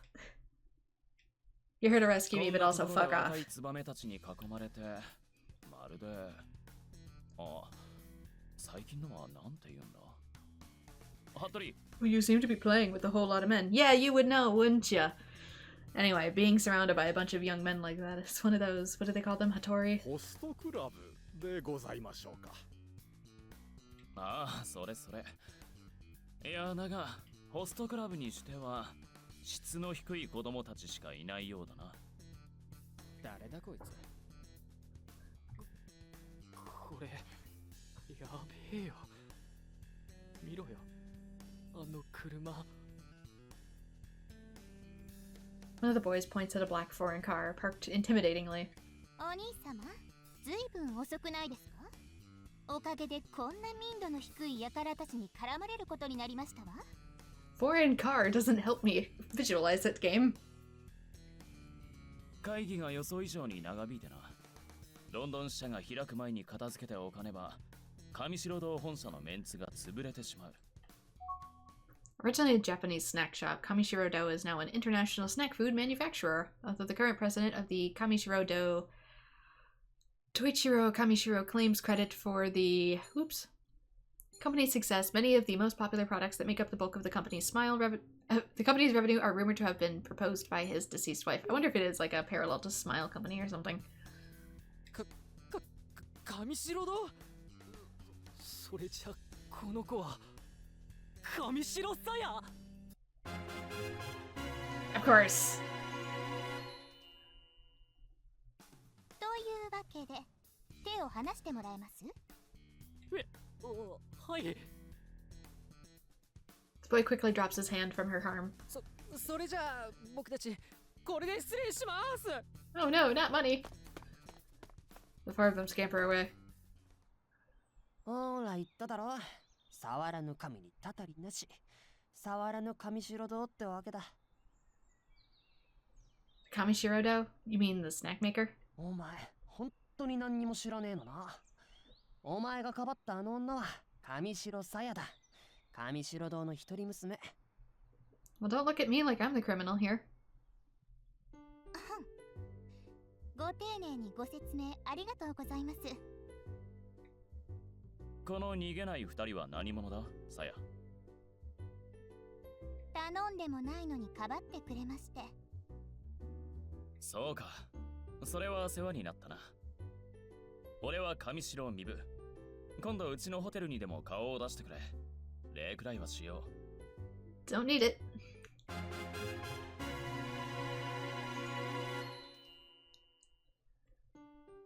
マジっすか。それじゃあ今度改めて。 And you, carry pepper spray. お兄様 I think she just shoved 私 him. をかばったのはその人ではなく、こちらの殿方です。う。お、そうか、君か。礼を言おう。これはつまらないものだが、当座の礼の証として受け取ってくれ。上白堂の新作で絶対絶命パンダとコラボした。I'm fine. I didn't really help her anyway. おい、Zetai. の神。 Bronze something panda. そうか。それは失礼したな。さや、行くぞ。はい。お怪我がなくて何よりです。さあさあ、お車へ。 Unless it's spelled differently. Anyway, Saya rushes towards the car. She suddenly stops and turns around, then stomps over to me. What? あなたに貸しも借りもありませんわ。あんなのかばったうちに入りませんから。失礼いた Did し you ます。 expect me to break people's noses? Yay, expelled on my first day.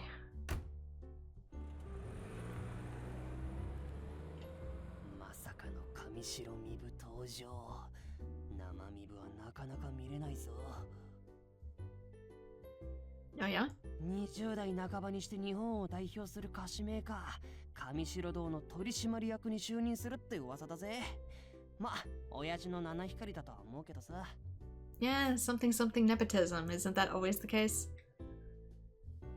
What's someone so high and mighty doing in Mihate Town? Actually, a lot of rich people like these kind of towns because it lets them get away. 上白堂は今じゃ世界的ブランドかもしんねえけど、今の社長が一代でこの三果町から起こした企業なんだよ。大きくなってから本社は都市部に移したんだけど、未だにこの三果町を基盤に生活してるらしいんだ。この町が潤ってるのは上白堂のおかげだと言ってもいい。それくらい三果町に影響を与えてるな。 Cool. てか、お前いい度胸してんな。肝が座ってるというかなんというか、あのままぶん殴られてたらどうしたわけよ。One, if they could. Two, that automatically counts as self-defense. I have a right to go apeshit. I don't care about getting hit once or twice. お前時々だけどかっこいいな。あくまで時々だけどな。それじゃ道草しちまったけど、行こうぜ。こっちだ。 Homie, I did MMA. I can break people. It's fine.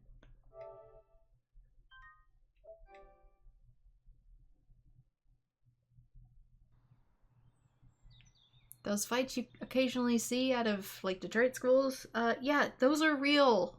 Okay? I survived that shit. I'll be fine. We keep walking in the direction away from the ocean. I have no idea where Kensuke is planning to take me, but I'm beginning to realize something about this town. That's why I said I like it here so much. Actually, a lot of the fauna looks more tropical, so actually it should be hot as balls, but if it's cool if you say so. Kensuke, what's the significance of these? You mean the little pinwheels? どうした転校生よ。 Those. I point at the clicking, spinning things. The residential district is all around us, and almost every gate or porch have pinwheels decorating it. Does it tell me what a pinwheel is? Can be seen decorating various locations within the town. There is an old tradition placing them near houses in order to deter Yomi Bito from entering them. I put them up around my garden because it keeps the animals out of them. They don't like anything that moves or spins like that. There are many colors, red, blue, yellow, and violet. The sea breeze pushes through them, making a dry sound. 読み人を避けるためじゃよ。 The Yomibito, again with World End? おいおい、ワールドエンドはねえだろ。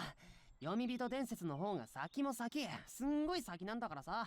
So exactly how many people, quote, died to this Yomibito or whatever? Because, like, the number kind of makes a difference. If it's a small number, like, it's a hazard I'm willing to risk living in this town compared to living in a big city where, you know, human on human violence is a daily occurrence. 風車をつけてると読み人が避けて通るって言われてるんだ。ほら、読み人って災いをもたらすって言われてるだろ。俺は生まれも育ちもこの町なんだけどさ、物心ついた時からこの町には至るところで風車が回ってたぜ。だから俺ら地元民からしたらこんなの今更何も珍しいことはねえんだけど、よそ者のお前には異様な光景に映んのかな。There's also a really common grave decoration here, so maybe that's part of the inspiration behind it, for them potentially able to drive something away. We'll be driven away by pinwheels. Here it's not to keep anything at bay, it's just to be kind of cute and respectful. Yomibito repelling pinwheels. よし、着いたぞ。ほら、ここだ。There's a narrow unpaved path ahead of us.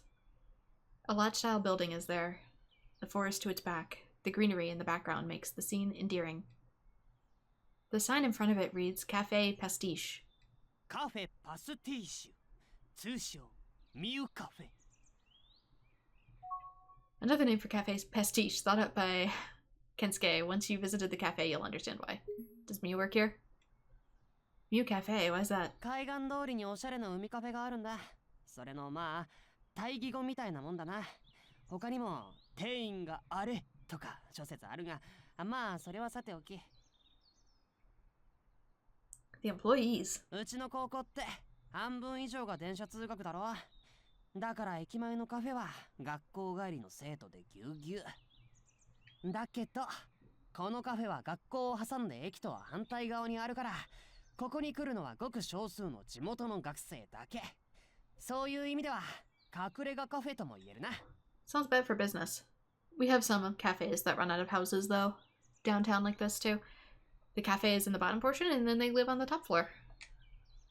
あれなんだポカーンかん I didn't think this cool place he was talking about would be a cafe, so I'm a little shocked. お前、ここがただの喫茶店だと思うなよ。ここは体験型アトラクションだ。少なくとも俺はそう考えている。Got girls working in it, got it. それじゃ、シートベルトの用意はいいな。振り落とされんなよ。うん、レッツゴー Unlike you, sir, I have internet, so I don't express these desires onto the world in the same way. I also have restraint. I followed the oddly excited Kensuke into the cafe. いらっしゃい。 An energetic voice comes firing out from the back of the room as we open the door. There's a man with long hair standing behind the counter. He must be the cafe's owner. ここはよ、勝手に空いてる席に座っちまっていいんだ。ほら、そこの席に座ろうぜ。There's a decent amount of people already inside. I see some school uniforms too. We take a seat at a table along the wall, and I open the menu. You don't need to see the menu, Kensuke. He probably knows everything on it. つっても、コーヒーしか頼まないけど。Got a budget, huh? I look for coffee on the menu. 150 yen, tax not included, so $1.50. About. It's cheap. だろう、恋に恋愛に忙しい、いつも金欠。そんな地元学生のオアシスってわけよ。Aren't love and relationships the same thing? Nope, they're not. I held back from actually asking, though. So, what about this cafe as a full-body attraction, Kensuke? まあ待て、待つんだ。やがて訪れる祝福の時を。Love, intimacy, and relationships are all three different things, kiddos. Kensuke, I have no idea what you're... いらっしゃいませ。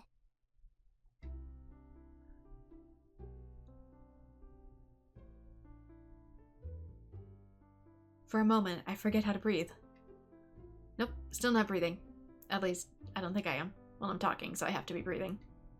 It's... Yo, Amana. Ore, coffee ne. Coffee. I think I was dazed for a good minute. Oi, nani tanomun da yo? Miyamana's eyes are captivating me. I'm utterly dumbfounded by them.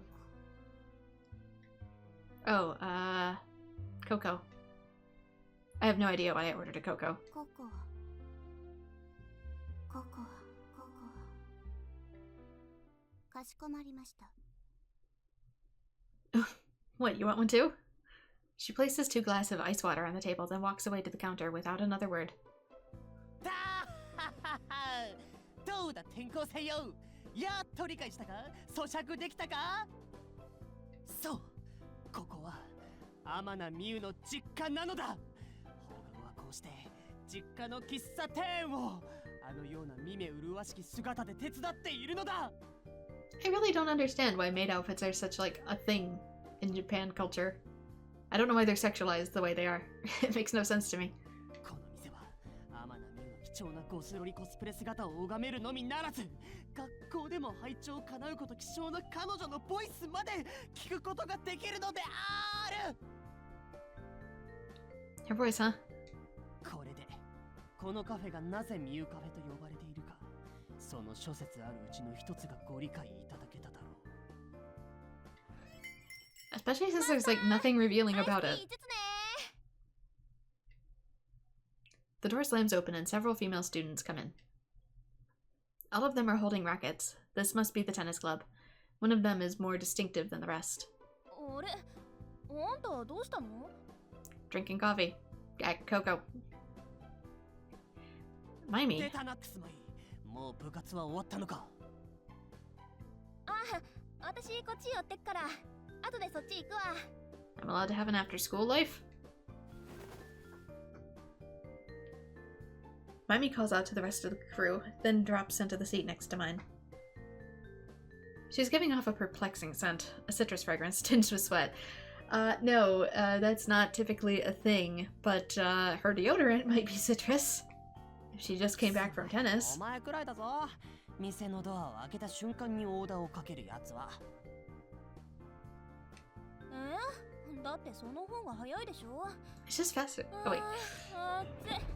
水水。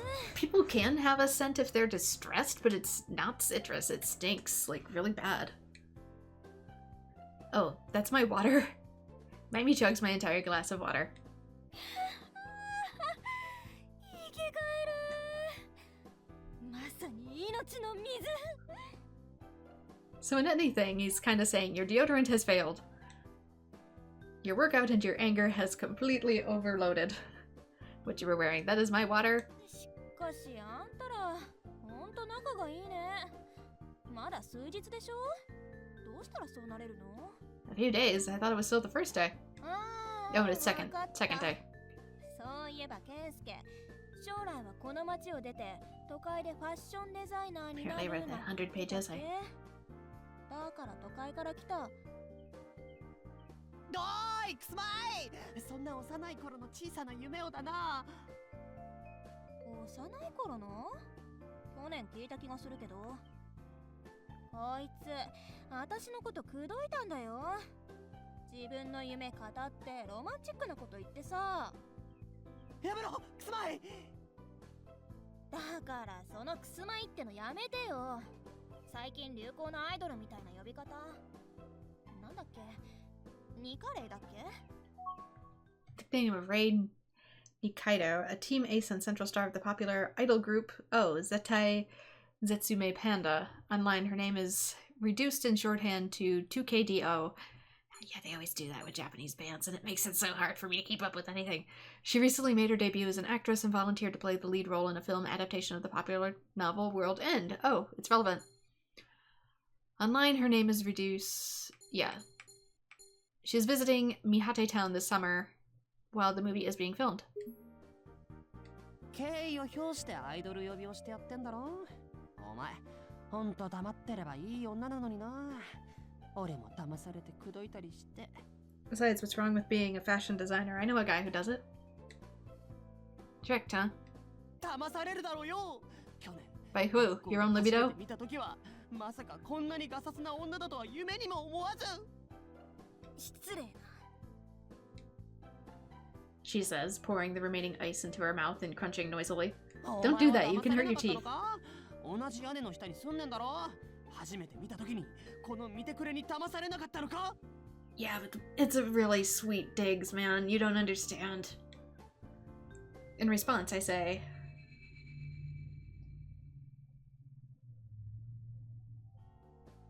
not really. マジか。俺だけか。騙されたの俺だけかよ。 Why did I have that of all flashbacks? 二人とも。お、マスター。今日もイケメンだね。 Did you just call him master? やめてくれよ、まゆみちゃん。その子は初めて見るな。おう、これ私のいとこ。って言っても、私も初対面みたいなもんだったけどね。 AetherNightmare, nice to meet you. この人はね、カフェのマスターで、天野大和さん。 Yeah, he's the master of the cafe. Amana Yamato, that's what she said.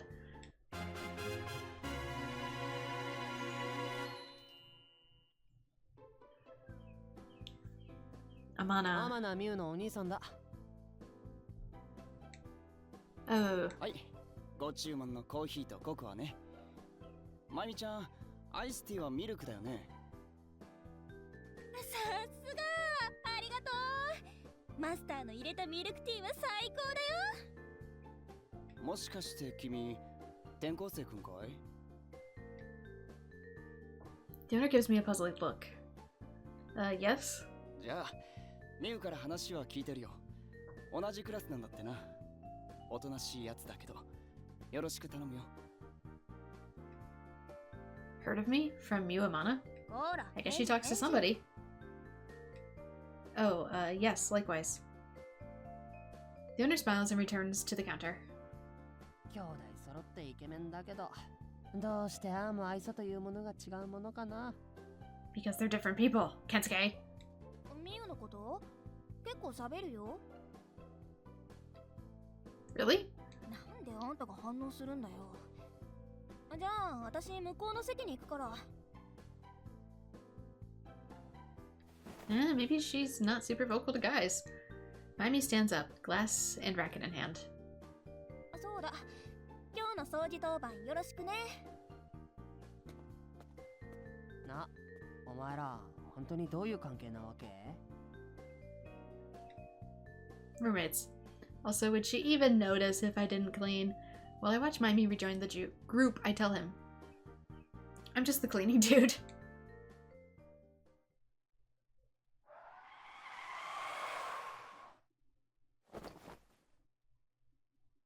I find myself laying on the couch on the porch.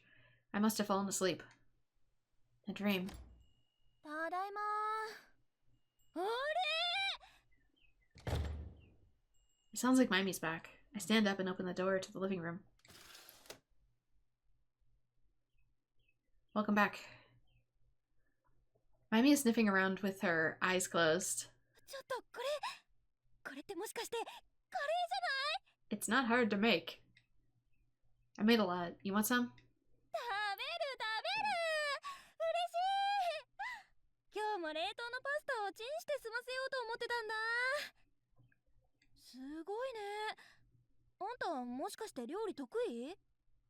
You literally boil potato, carrots, add in the curry rubrics, stir, put on rice. If you call that cooking, my dear, you're in for a treat. Curry's super simple. でも時間かかるじゃない？この匂い、食欲をそそりますな。 Yeah, but I can also do my homework while it じゃあ遠慮なくい simmers. ただこうかなっと。ねえ、もう食べたの？ Not yet. じゃあ私がよそってあげますわよ。いえ、それぐらいさせていただきます。You? What's you? おいしい。辛さも私好み。じゃがいも入れない派なんだね。私もあれ長年邪魔で仕方なかったんだよね。 Use yellow potatoes then. They get nice and soft. だってさ、ライスにポテトって炭水化物満載だし、東洋と西洋の主食がガッチャンコだよ。お腹に溜まっちゃって辛いよね。 Honey, the carrots are also carbs. コーンが入ってるのがいいね。夏野菜だし。秋になったらナス入れたりね。どの季節でも変わらず美味しいのがカレーっていうかさ。 But she likes that I put corn in it. You'll never guess what corn is. なんかもうカレーってパウチか学食しか食べてなかったからな。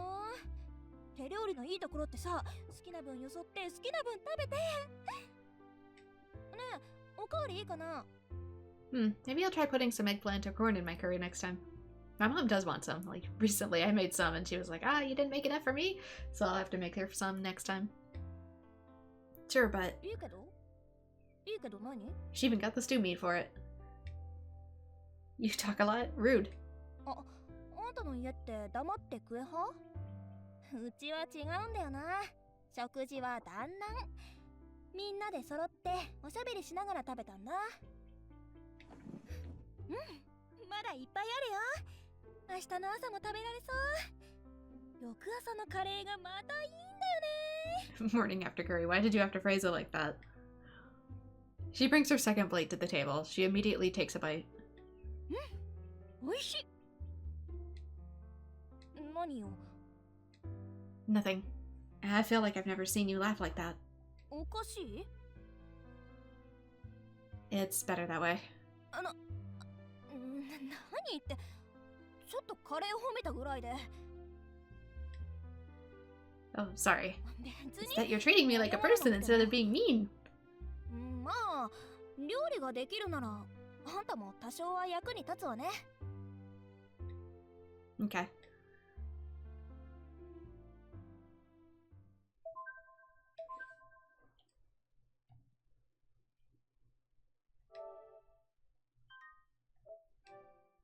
Brown meat, steamed vegetables, then add and mix together and wait for them to simmer and cook the rest of the way. My name is AetherNightmare. Nice to meet you. So this must be the club, huh? That old CRTV in the back? ということで、 What year is 今 it? 日から一人増えることになったから、いろいろ教えてあげて。 Miss Yamashiro. Are these all the club members? The social studies room is a modest size. We're sitting around the large table. There are only 2 members. Looks more like a storage closet. 民族学研究会は私の発案で今年の春から始めさせてもらったけど、ご存知の通り正式な部活ではないのよ。他の部活と掛け持ちしてる人もいるし、まあ今年は試運転みたいなものだから、定員は5名くらいまでで考えているの。 Even so, there are only 2 people in front of me. Both of them look familiar. Yeah, they're probably your classmates, Ding Dong. 一人遅れてるわね。まあいいわ。簡単に自己紹介を。と言っても、ミユさんはもう知ってるわよね。 Oh, yes. Nice to see you again, Amana. よろしく。それと、その隣が。いいですわ。自己紹介くらい自分でやります。 I didn't expect her to be here, too. 1年 A 組上白さやです。よろしくお願いいたします。私はあなたに借りも貸しもありませんから。以上です。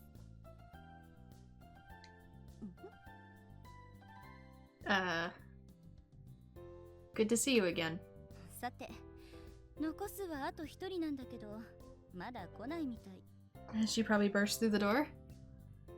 The sound of running footsteps approaches from the hallway. 来たみたいね。すみません、遅れました。もうテニス部が終わらなくて。 Oh, come on. なんであんたがいるの？あなたを紹介したらおしまいよ。2年 C 組の楠瀬舞美さん。こちら、新しいメンバー。 What's up? 部活まで被るとかマジか。 I guess so. You didn't warn me ahead of time. You know, that's normally something you could have brought up. 人は知り合いなの？ Yeah, apparently we're related. まさかの腐れ縁の予感がします。 I was going to say that. もしもし、何か言い Maybe ま it's し a small た？ school.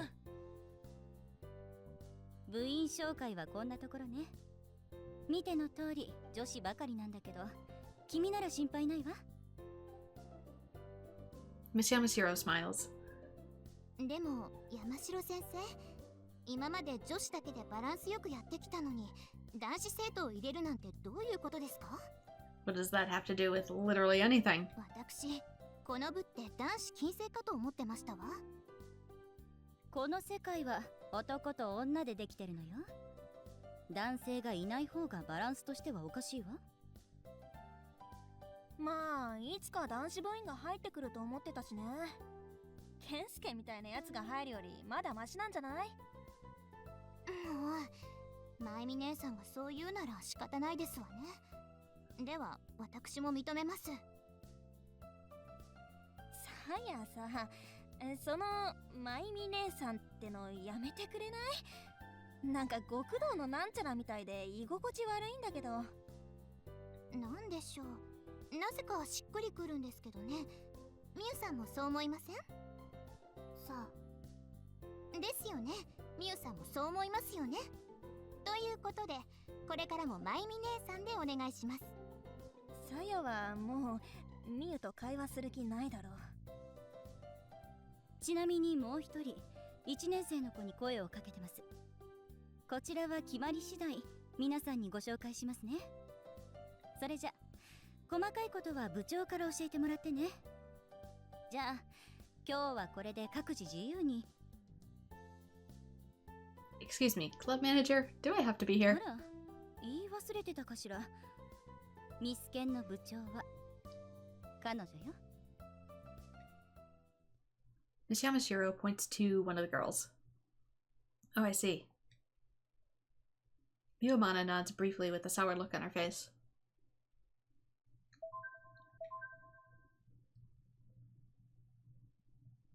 Yeah, I looked it up in the background and apparently this demo is like 3 hours long. Which kind of makes me wonder how long this visual novel is going to be. It feels like it'd be a third of the visual novel. Wednesday, 6/12. Activities for the Tribal Studies Research Club, aka Mystery Club, are scheduled for Mondays and Thursdays. But neither Mew nor Saya are involved in any other clubs, so they'll be in and out of the club room on other days too. みんなお疲れ。あらまゆみ姉さん、早くありません？もうテニス部の方は終わられたんですか？今日はね、レギュラー陣だけ早上がり。今週末大会があるからね。さすがまゆみ姉さんですわ。部活を掛け持ちしててもテニス部のエース。でもまあ私が入部してたら立場は違っていたでしょうけど。ムカつくなその言い方。 I don't really know what Saya means by that, but Maimi seems to have picked up on what Saya was implying. さやは小さい時からテニスを習ってて、中学時代には全国大会にも出てるらしいんだ。 I nod with curiosity. If she's so good, why didn't she join the tennis club? ほら、彼女の実家ってめちゃめちゃお金持ちでしょ。自宅の広大な敷地の中にテニスコートがあるみたいで。 Her life must be on a completely different level from the rest of us. 上白さやはテニスのみならずゴルフの腕前も大人顔負けらしい。英才教育の賜物だな。ま、上白堂の冠がつくゴルフ大会もあるくらいだし。だからさ、なんであんたがここにいるんだっての。そうですわよ。ここは男子禁制です。とっとと出て行っていただけます？ Did you forget I'm here? なんだよ、こいつは良くて俺はダメって一体どういうルールなんだよ。ああ、説明せよ。3文字以内で。 The 3 letters? That's kind of... 出てくる。汚物。ゴミ。君たち即答はやめよう。意外と傷つく。てかアマナまで参加するんじゃねえ。ゴミはすごいね。1文字余ってるし。 What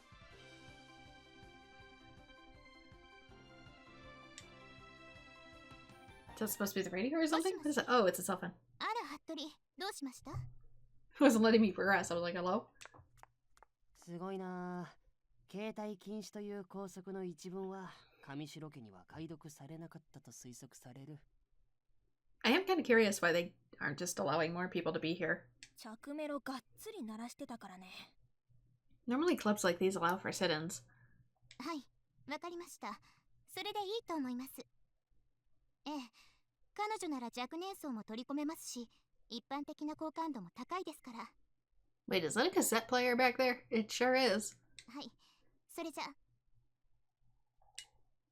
おいさや、今の電話。Hey, the skull. もしかして映画の話じゃねえのか？ Better be a fake skull. What do you mean? 今朝のニュースで言ってたんだよ。カオリンのワールドエンドの映画化の話。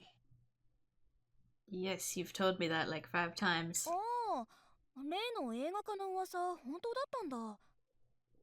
どうやらな。しかも、大手食品会社が協賛を決めたらしいって。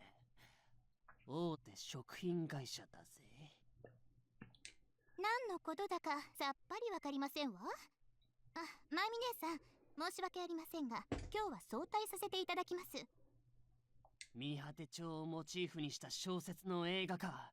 その見果て帳を支えている世界的菓子メーカー。もう、繋がらない方がおかしいじゃねえか。Bro, do you not know what a non-disclosure agreement is? すみません。私、映画の打ち合わせに呼ばれてますので、この辺で失礼いたします。By getting her to confess about it, you could literally get her fired. 待て、上白さや。その映画化に一枚噛んでるのはお前ら上白堂じゃないのか。おい、逃げるのか。真相を教えろ。今答え言ったよね。She did. She said she had a meeting regarding a movie. ねえ、健介、どうしてあんたがそんなことに興奮してるの？たかが映画化の話でしょ？アイドル一直線のあんたには特に接点が。あ。Does it? 気がついたな、くすまい。だからその呼び方やめろって。そう、ポイントは映画化した際の主人公だ。原作は女子高生が読み人伝説に巻き込まれるという学園ジュブナイル伝記。つまり女子高生またはそれに準ずる年齢のタレントがキャスティングされるはずである。 Sure. キャスティングは監督や脚本家のみならず影響力を発揮するのは誰だと思う？はい、くすまい。私教師なんてしてないけど。Most of the time, it's actually the director, and the author just kind of has to hope and pray that it doesn't all go to shit. Apologies to Rick Riordan. そう、出資者だ。話聞けば。もし出資者が上白堂だったとしたら、一体誰が考えられるだろう。はい、転校生。If I recall correctly, Kamishiro Do has a brand ambassador. あ、それってもしかして二階堂。グーチョコグーチョコチョコパンダ。これを食べたら絶対絶命。2カレーズッキュン。きたこれ。グーチョコパンダ。上白堂。で、おなじみの上白堂のイメージキャラクター。今をときめく国民的アイドルグループ。絶対絶命パンダのニカレイこと二階堂レイ。今のもしかしてモノマネ？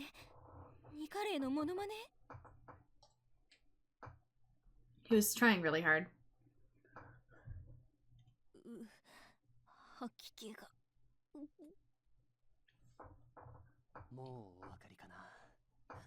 そう、年の頃も原作に近い二階堂レイが主役に抜擢されても何らおかしくはないのである。みゆ、なんか言ってやんな。Setai can also mean absolutely, but it also means bronze, depending on how it's spelled, so that's why. So, absolute death panda? Or bronze death panda? Certain death panda. It depends on how it's spelled. I can't see the Japanese kanji. ゲス。だってさ。彼女、さっきから一番殺傷能力高い言葉を投げてくるんですけど。まあいいや、こうしちゃいられねえ。悪いけど早退よろしく。あいつ部員になった気でいるんじゃないよね。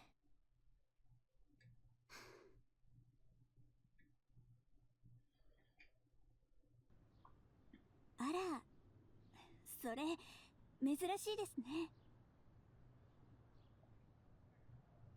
While I'm on the way home, a sudden voice makes me turn around. A woman is standing behind me, holding a parasol.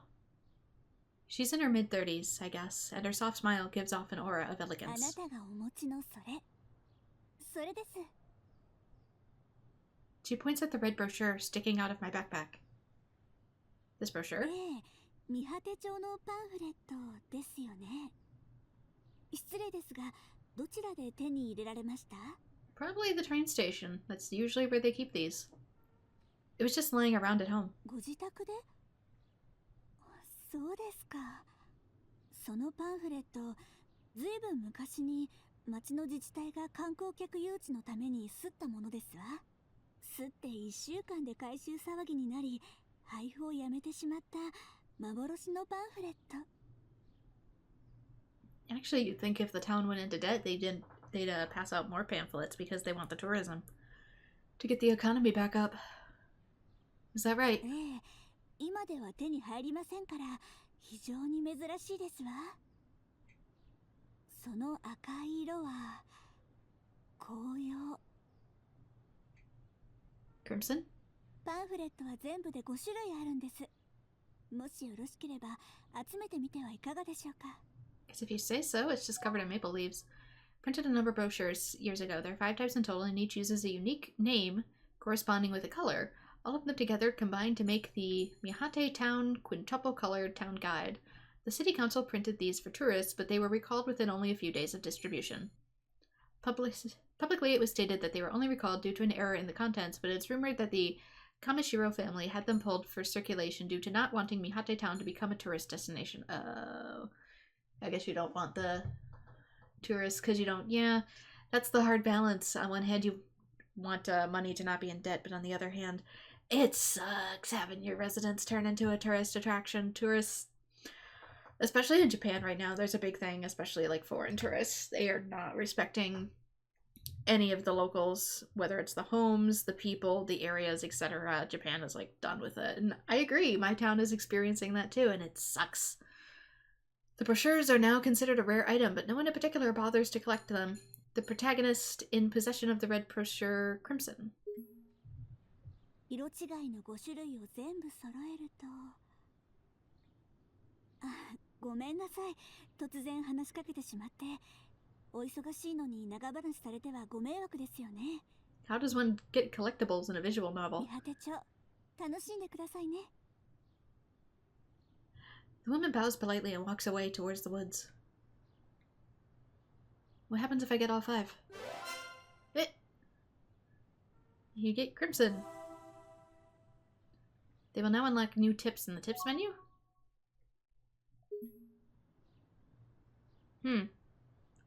Is that how I'm finding out about certain things?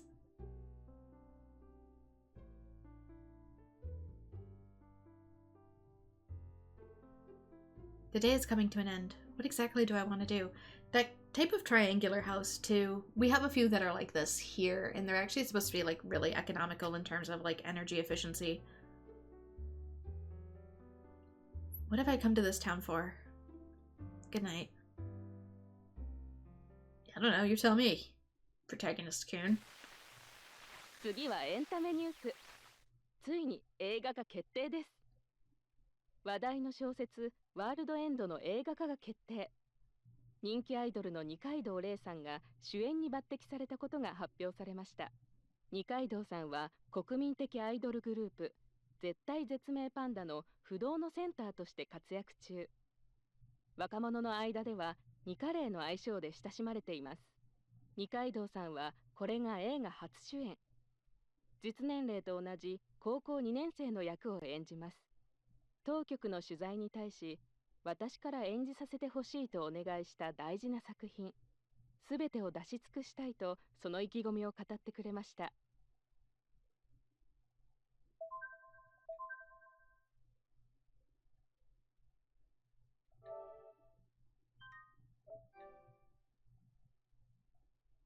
Well, we're past the 2 hour mark, so we should be about at least 2/3 done. June 17th. Didn't see what day it was. The rainy season has begun. Yes! I love this weather. It's melancholic, like every year. Once all this rain has passed, summer will arrive. It's like the sunny days at the light at the end of a rainy tunnel. However, I've been in this tunnel since before the rainy season. Long, long before. It's called depression, じゃあ honey. 俺一回家に寄ってから行くから例のあの席確保しておいてくれよな。 They make medicine for that, just so you know. I nod to him, and Kensuke throws up his hand in a wave, then runs away. Once Kensuke has disappeared into the rain, I head for the Cafe Pastiche. I find a purple umbrella along the damp path. My heart reverberates. A pair of slim ankles peeks out from below the umbrella. That's... How could you not see the person below the umbrella unless you're, like, really high above them or something? I increase my pace and catch up to the bearer of the umbrella. Are you on your way home? Her umbrella jolts upward, and she turns a worried face towards me, as if she's been startled. However, her expression quickly disappears, and she fixes her gaze to the path ahead of her. Of course, she doesn't respond. I'm headed to your cafe. I can't keep a conversation going with her. This rain sucks. 梅雨だからでしょ。 Yep. I really can't keep a conversation going with her. Then maybe you start with a topic. Knowing that this conversation won't last, I figure I might as well mention this. When I first came to this town, I feel like I saw you. With the purple eyes. It was in the late afternoon, on June 1st, in front of the station. Do you remember? That was you, right? You disappeared when I looked away for a second. That was you, right? Why were you... 知らない。 Huh? 何のこと？知らないから。 She rests her head, putting distance between us. You don't have a twin, do you? I silently watched the purple umbrella bobbing through the rain. Interesting that the umbrella's purple, though. It doesn't match her color scheme, but it matches the color scheme of the person we met at the beginning. Her umbrella reminds me of the pinwheels everywhere in the town before it disappears into the rain. Wait a minute. Where are the pinwheels? They're not here. You can leave them out in the rain, unless Japan makes paper ones or something. Does Japan make paper pinwheels? They probably make paper pinwheels. Why so often, dude?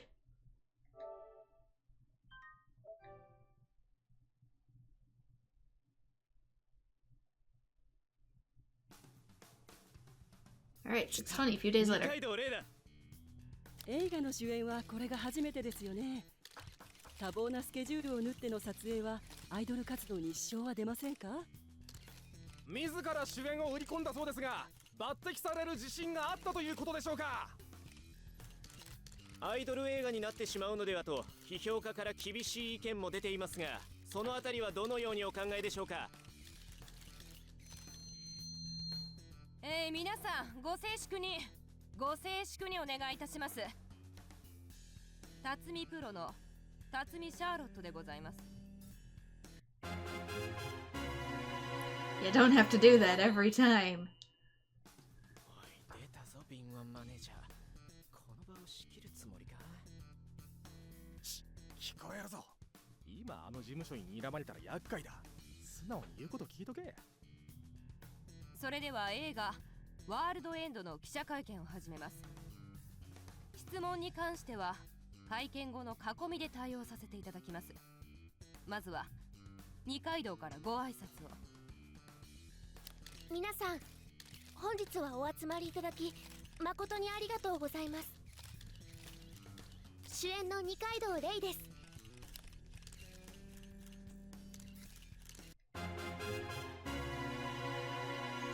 Didn't finish that line, but... 映画ワールドエンドの制作発表会に一女優としてこうして参加できたこと本当に嬉しく思っております。映画の主演は初めてでこんな大役をいただき、実はとても緊張しているのですが。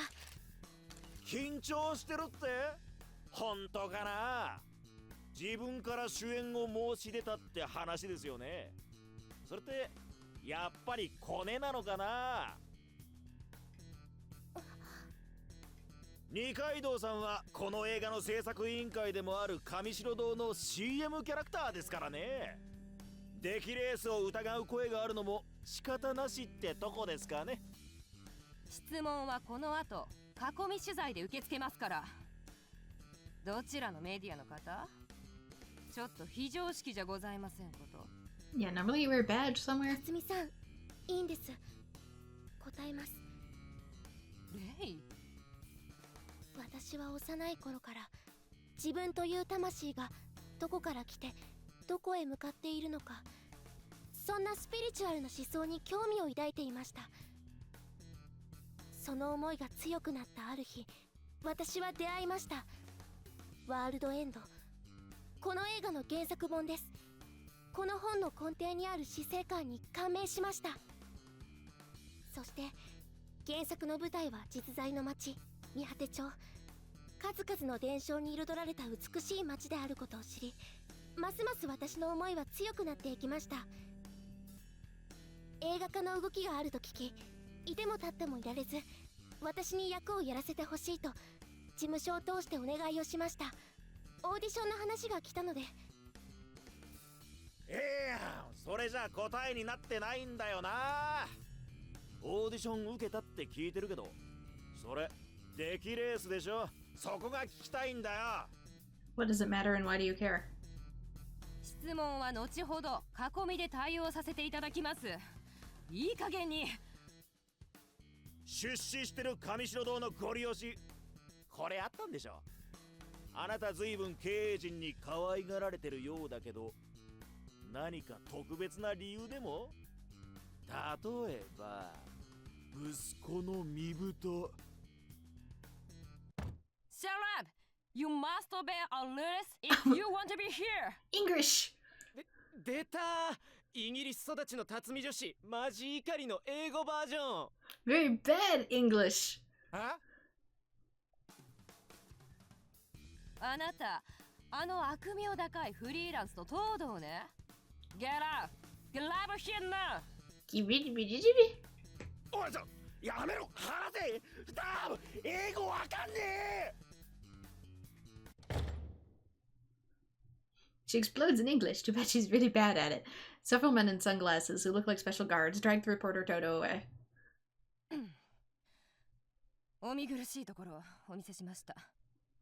レイ、続けて。続けんのかよ。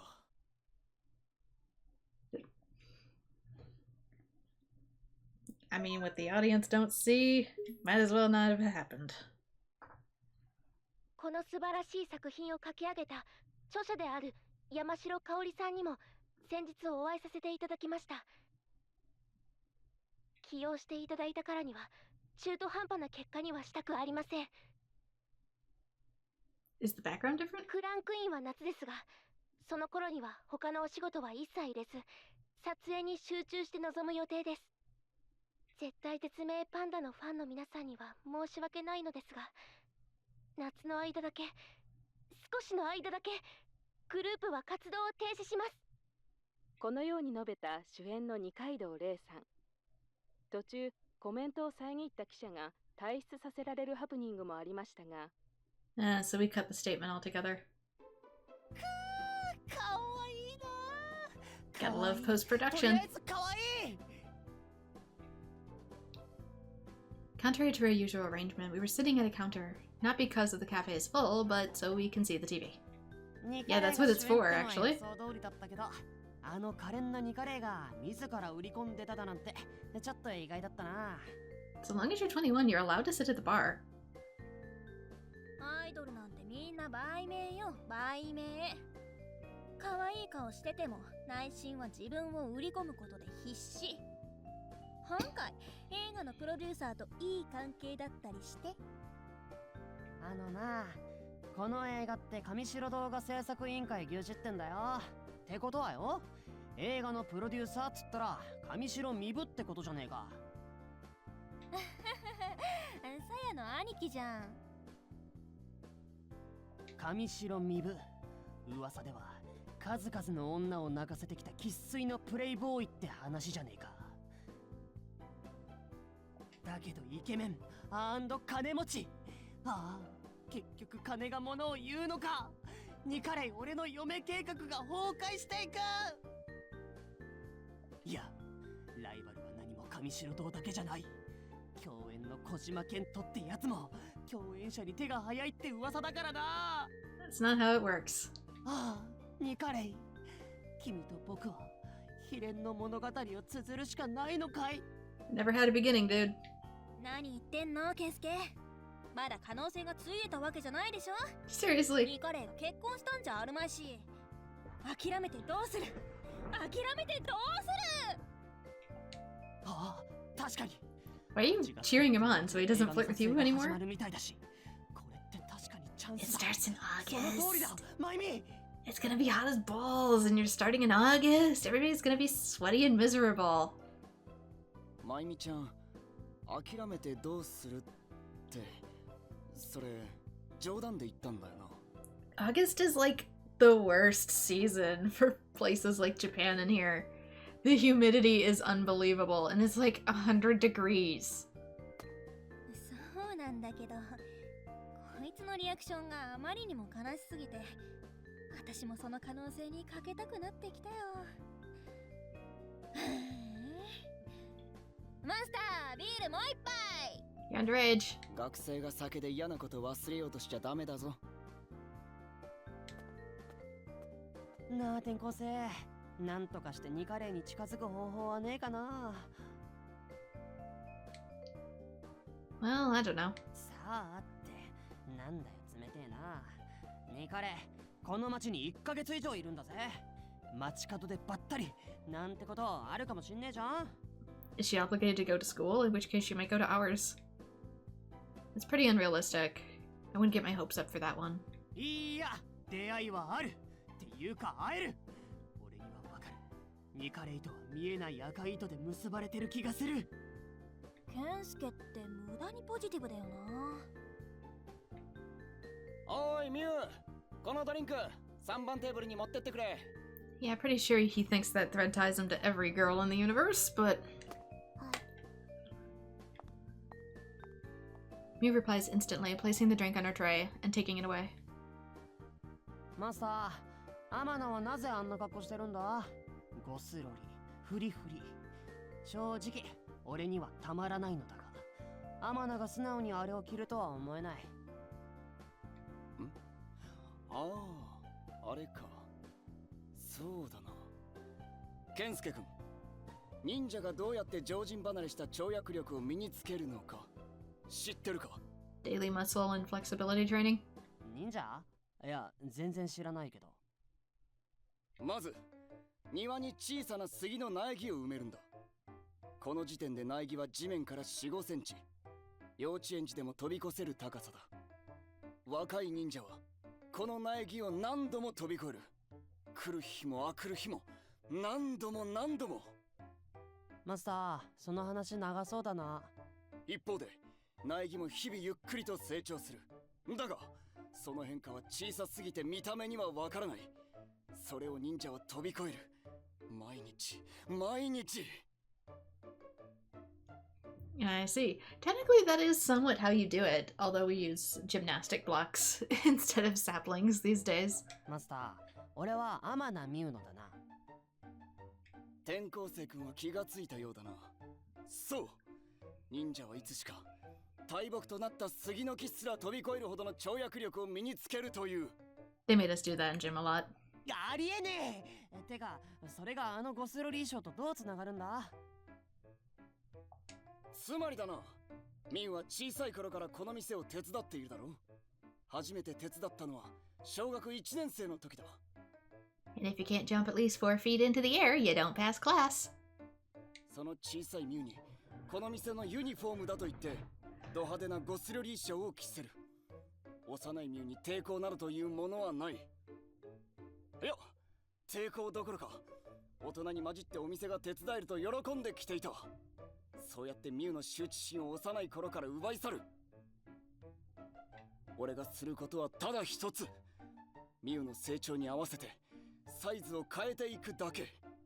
You're just saying you like it aesthetically, man. マスター、忍者の例えはよくわからなかったが、とにかくでかした。俺にはそれ以外の言葉が見つからない。だろう、長かった。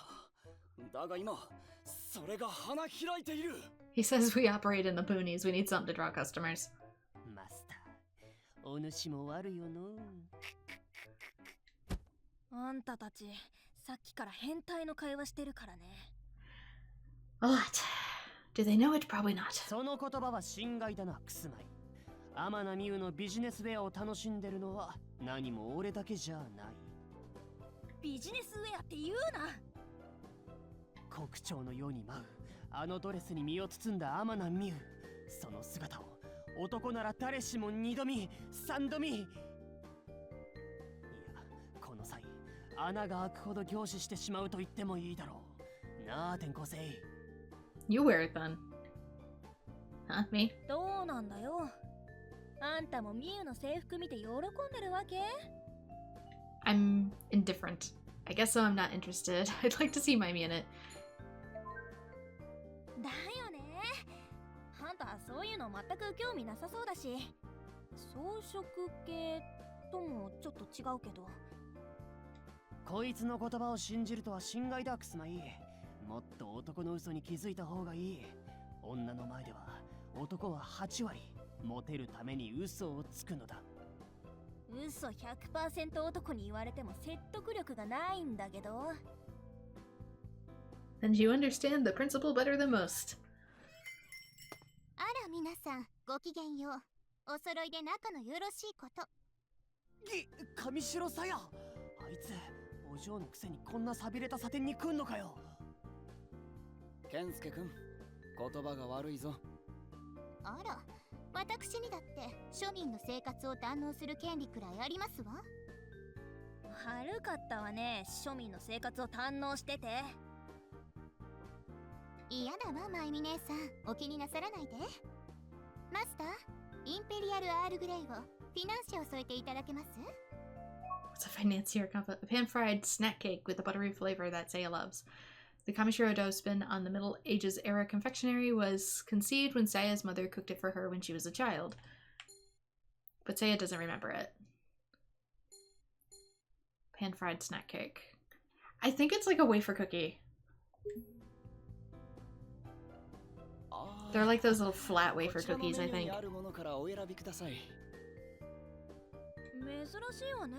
They have them at festivals in Japan a lot.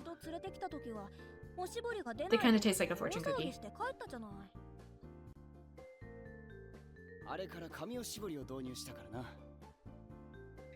ロケハンから帰る途中で喉が渇いちゃって、ふと見たらこのお店が目に入ったので、服部に頼んで車を止めてもらったんですわ。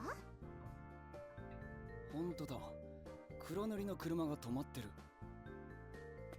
でかい車だな。見果て町には不釣り合いだ。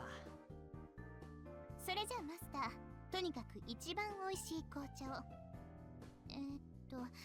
こちらのカウンター席よろしくて。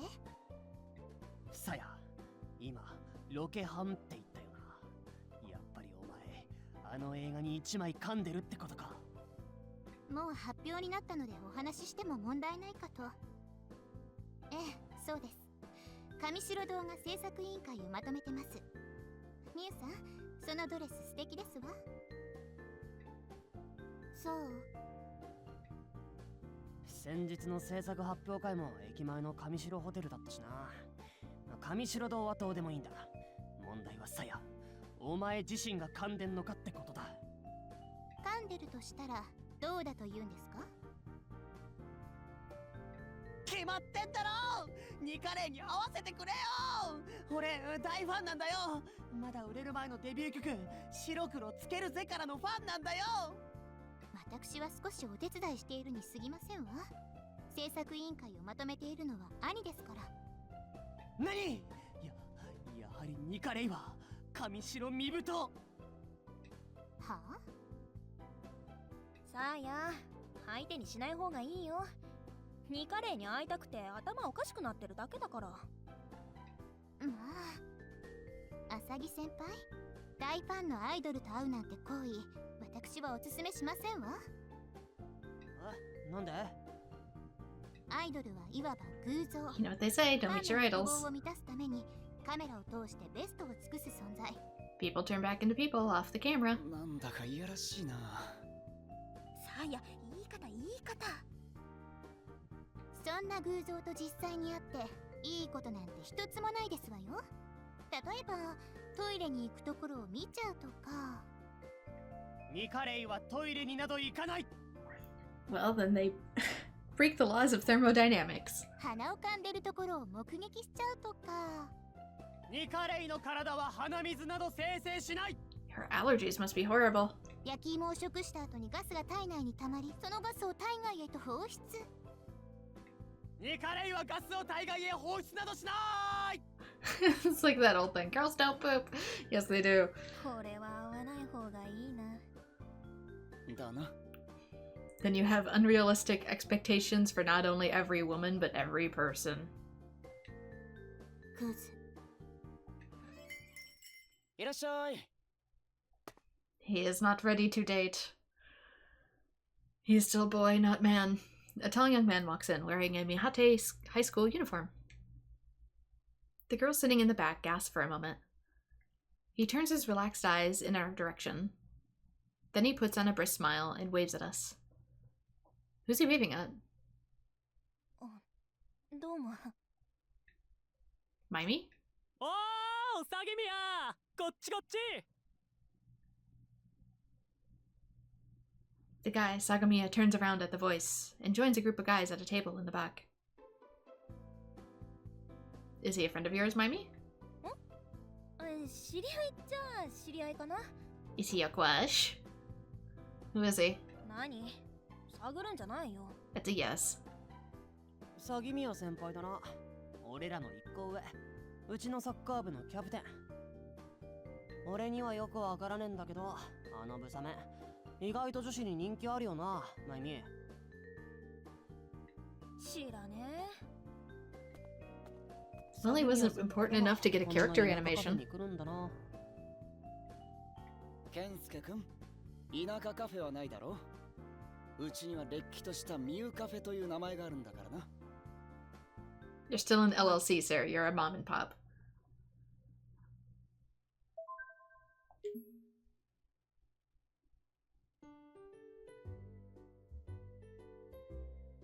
What? マジで土日は晴れるの？梅雨にも谷間があるらしくって。やって、だからなんであんたがここにいるんだってば。もう浅木先輩は無視しましょう。それしか方法がありません。わかった。じゃあそういうことで、今度の日曜日にミスケンメンバーでバーベキューをやります。おお、いいね。詳細希望。これでも無視しろっての？私そんなにハート強くないな。負けてはダメですわ。鈍感力を身につけるんです。これは著名な作家が記した言葉なのですが、決して空気が読めないとかネガティブな意味ではなく。なあさや、その話長くなる？俺、バーベキューの話聞きたいんだけど。ちょっとは空気読みなさい、この鈍感男。あんたが無視できてないじゃん。 Why are we having a barbecue? It seems a little out of season for it. In what way? Is this a cultural thing? Because summers and barbecues go hand to hand over here. ああ、まあそうかもね。でも4月にミスケンができてから親睦会も何もやってなくて。あんたが入ってきたからいい機会だと思ってね。このタイミングを逃すと一生やらないような気がするから。 Barbecues, lemonade, and s'mores. Welcome to the Midwest. マイミ姉さん、山城先生がまだ来ていないのですが、進めてしまってよろしいのでしょうか？ああ、山城先生、なんだか1年生の女子生徒が一人夕べから家に帰ってないとかで、こっちに来られないから進めておいてくれってさ。あ、それ私のクラスの子なんです。大島真子っていう。昨日の夕方、学校を出てから行方不明になっているみたいで。マジで？ええ。実はその大島真子って子、山城先生がこのミスケンに誘っていた子なんです。え、2学期から入るかもしれないって言ってた、あれ？ええ。大島さん、この町の伝承に興味があったみたいで。まあ、私は彼女と喋ったことがないので、人から聞いた話ですけれども。Doesn't mean she's not allowed to be interested. ないのかよ、話したこと。同じクラスなのに？はい。特に接点がございませんでしたので。You're interested in the club? Why not be like, hey, we got this sweet club that we do XYZ in. It seems like you're interested. You want to stop by and visit? まあ、行方不明って言ってもさ、まだ一晩くらいだろ。思春期の若者は悩みが多いからな。親と喧嘩して家出って線もあるんじゃないのか。Also, did she run away or did she skip school? Because there's like a difference. 同じ思春期の若者でも、あんたみたいに悩みゼロなやつもいるってのにね。ふん、くすまい。惚れるなよ。進めてもいいでしょうか。 Oh, sorry. Please. Continue. ホワイトボードに書きます。お、悪いね、ミユ。我が部長はいつでも冷静だね。あなた。Oh, yeah. My heart almost burst out of my chest when she suddenly addressed me. 私が読み上げるので、書いて。Oh, sure. Your handwriting bad or something? I stand up and grab the black marker, stuck to the whiteboard. 6月30日、日曜日。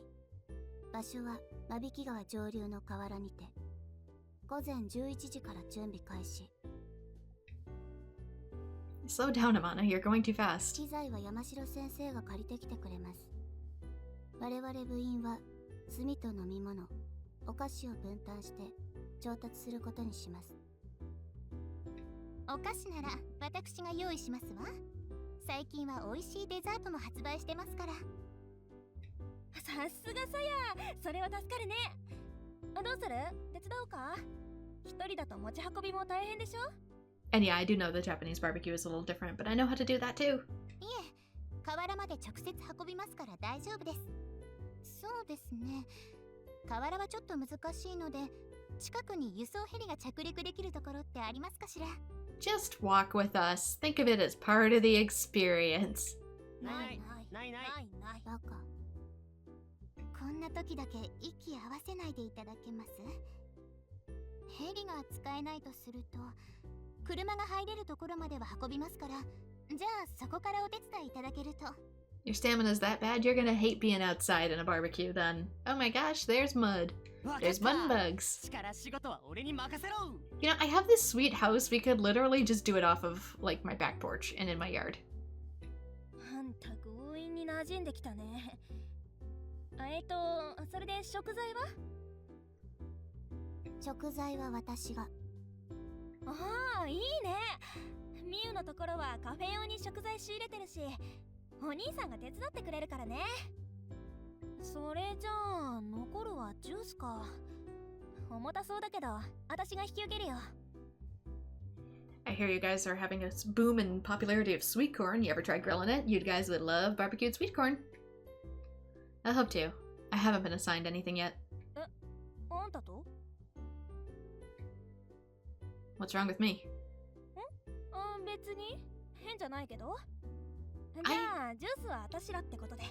I am literally the one that cooks here, both canonically and in real life. よし、無事調達係も決まったところで、みんな当日は遅れないようにな。解散。Or like even shrimp. I know most of the time they tend to do more like chicken barbecue skewers, but you know, for all the seafood that Japan eats, I don't think I've ever seen them eat grilled shrimp. You guys are in for a treat. ナイミ姉さん、思いっきりグーで行きましたね。He's foaming at the mouth. You gave him a concussion when he hit the floor. それでは本日は解散とします。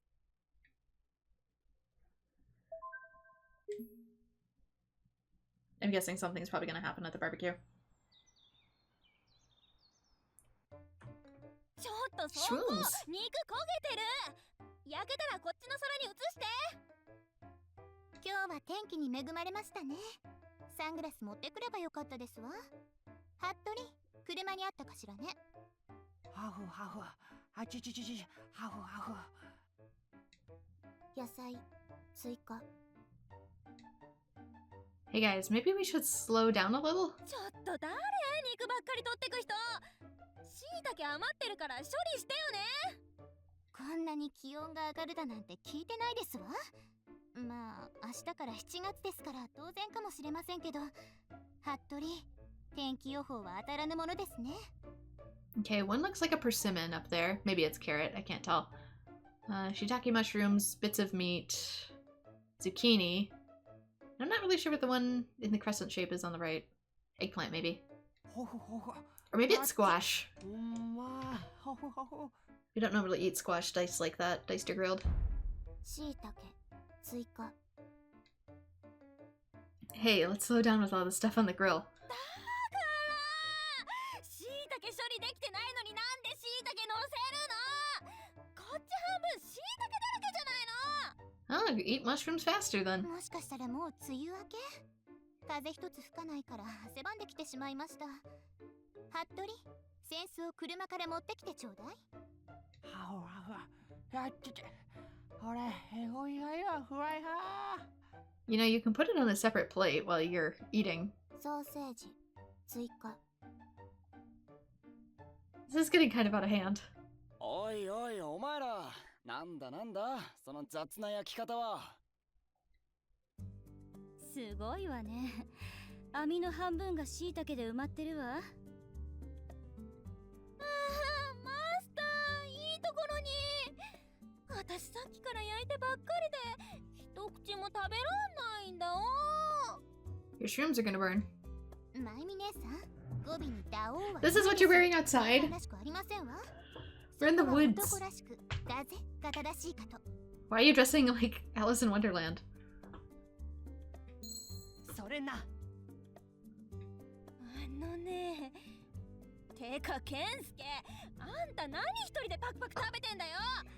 火加減見るなりなんなり部外者なんだからやる気を見せろ。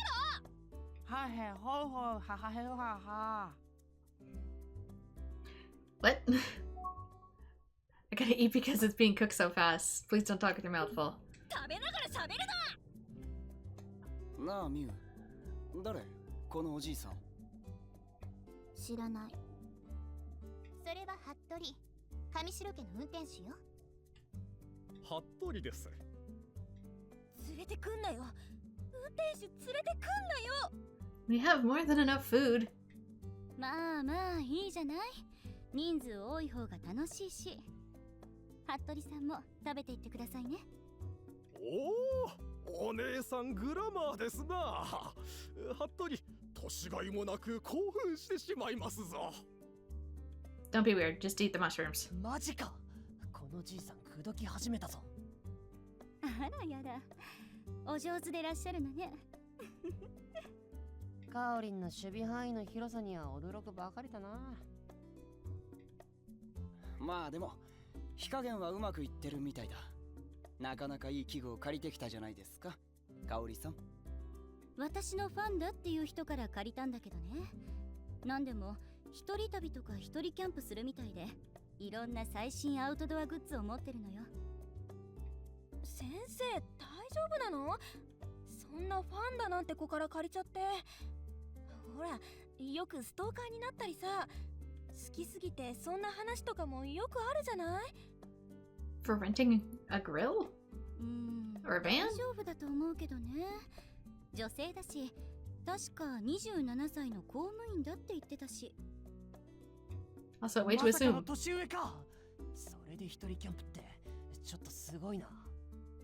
Yeah, people go camping by themselves all the time. 一人が好きみたいなのよ。一人暮らし、一人鍋、一人あやとり、一人フルマラソン。Oh my god, she's me. 寂しいですわ。聞いてるだけで涙が出そうです。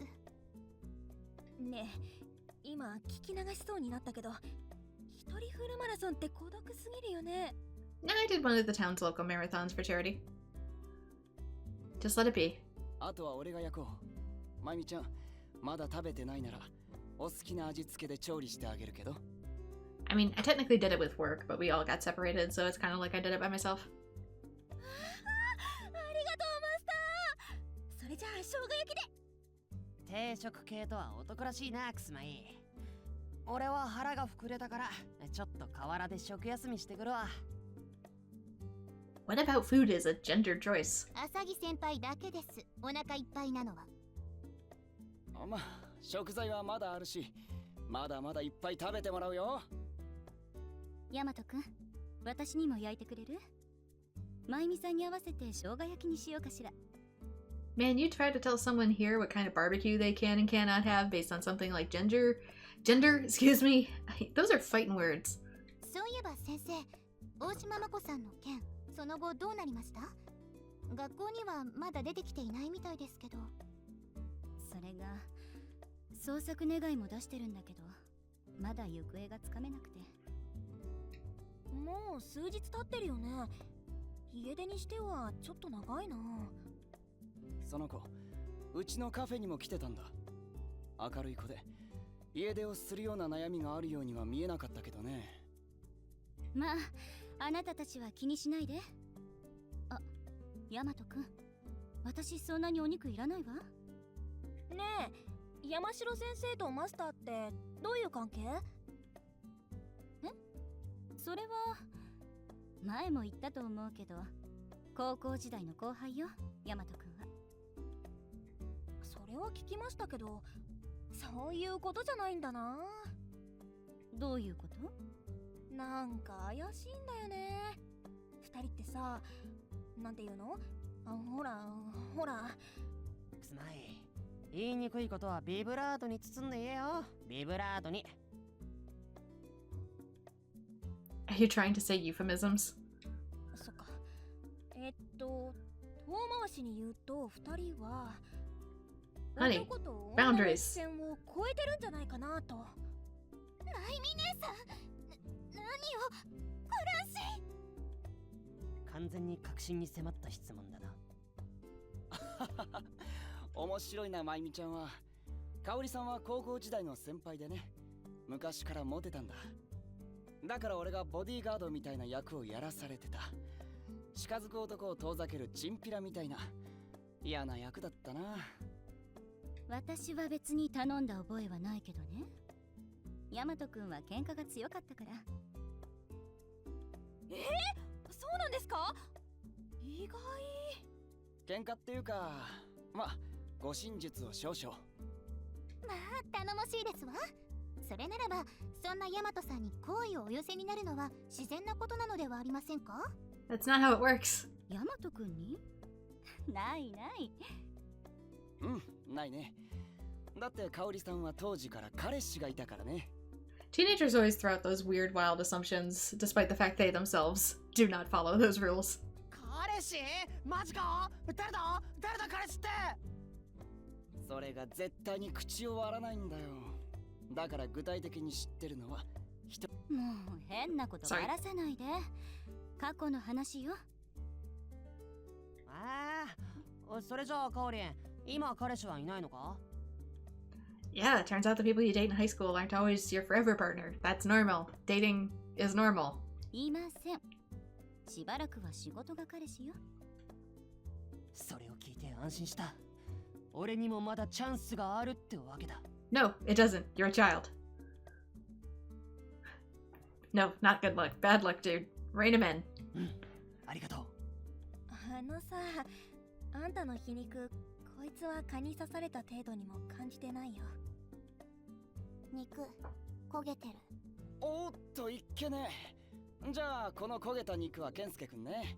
焦げには発がん性物質が豊富に入ってるから。Switching cards then Jensi's telling him drop dead. マジっすか？いただきまーす。バカ。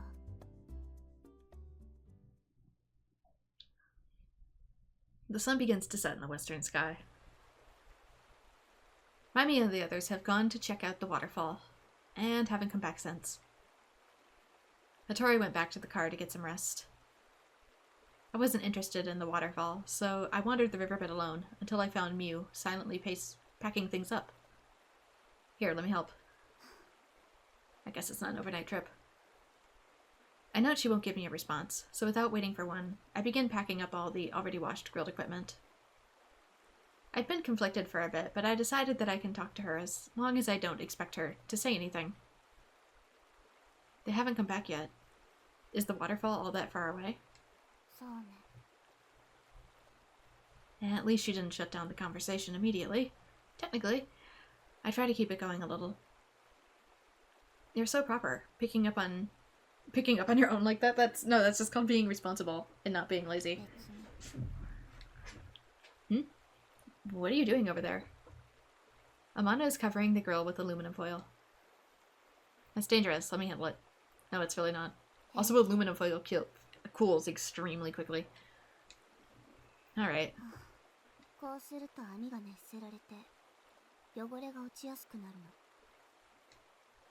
Oh, cool. You sound like a barbecue expert. I see. It's still impressive. I never knew that. Amana, you're different. In what way?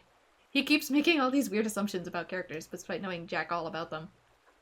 Her hand wiping the table a moment ago comes to a sudden stop. What I mean? Well, you're different from everyone else. Always a red flag statement. You don't freak out, you're always so calm. She begins wiping the table again. I don't know how to put it, but... No, not at all. Even if you're quiet, I'm not really... Her eyes hold me. Those deep colors are crushing my soul. She continues to stare at me as I get flustered. Oh, her eyes changed. She brings her thin right hand up to her face. It's the same. The same as back then. This is back then. It was... My heart is pounding. Oop, look. Amanda yells and points at the river behind me. There's something floating in the river, gently moving along with the water's flow. What is that? I approach the river. Is it a body? Are we finally getting to the murder mystery part? Amanda follows along behind me. A square black object is bobbing on the water surface. I can tell it's not a natural object. I walk into the river. I think I can reach it from here if I stretch. This is a student's book bag. I grab the bag, heavy with river water, and take it back to dry land. What? Tampering with evidence! I slowly pull the wet zipper open. The bag is filled with feminine accessories. A notebook is among them. Is this our school student's handbook? I pull it out and hand it to Amanda. She turns the wet pages as if to peel them apart. What's wrong? Mew shows me the cover. A name is written there. My breath stops. I hear cheerful voices coming from far off. It must be Mimi and the others. But I can't take my eyes off that handbook. The name written there is... the one of the missing girl?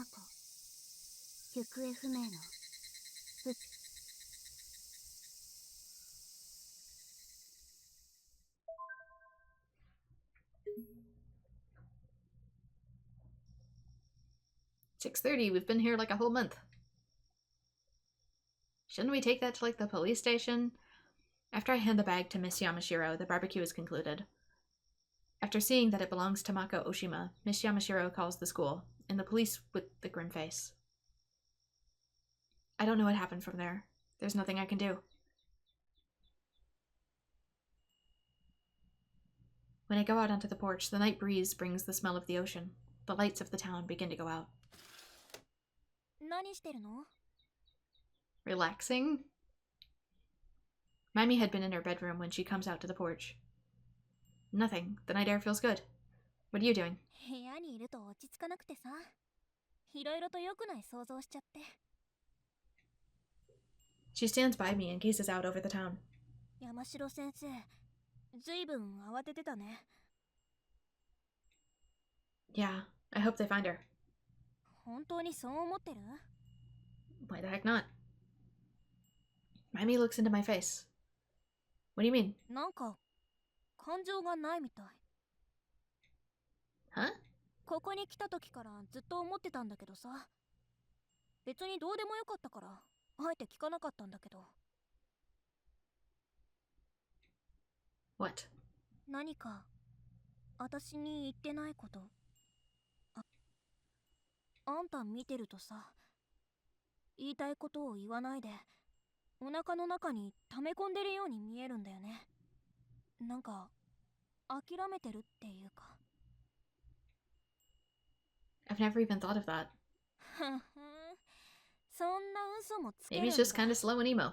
黙ってるか嘘をつくか、それって最悪だね。あんたはずっと考えてる。一人の時もみんなといる時も。どうして？何を考えてるの？ Honestly, the most random shit, my brain just never shuts up. Nothing. It's nothing to do with you, Mimi. 関係ないよ。だからあえて聞かなかったんだよ。だって関係ないんだもん、私に。 So why are you asking now? それはまあ同じ家に住んでるんだし、多少は知る権利があるっていうか。私だってあんたが来て迷惑っていうか。いや別にいい。関係ないよね、あんたが何を考えてても。もう寝る。おやすみ。 I killed her. What? 今なんて？ What do you mean? I killed her with my own hands. Oh, am I the ghost? It's probably just gonna leave right off there, isn't it? And unfortunately, that is all the time I have left to be able to record for this particular demo for World End Syndrome. So if I continue, I'll have to do so at a later date. And I don't really know how I feel about condensing all that into potentially a multi-hour video, so we'll see. I'll probably finish recording and then decide whether I want to glue these parts together, but just in case I don't, this is where I'm gonna leave it for now. It was an interesting experience. I'm kind of on a mixed bag about it. I figured it was gonna be more murder mystery, and from looking at other people's screenshots and stuff, it seems like it could eventually be. It's just very drawn out at the beginning, or I'm choosing like all the best routes to not get myself killed. You never know. So I'll continue going, maybe see how long it takes, and if it's too long, obviously I won't go forever. At this point, I feel like I'm gonna reach the end of the game. How long is this? I'll look it up later. It depends. We'll see. But if not, this is where I'm gonna leave it for now, and if it entices you, then feel free to check it out, and this is where I'm gonna call things for now. So thank you so much to everyone who has joined, and I hope to see you all in future videos. Bye-bye!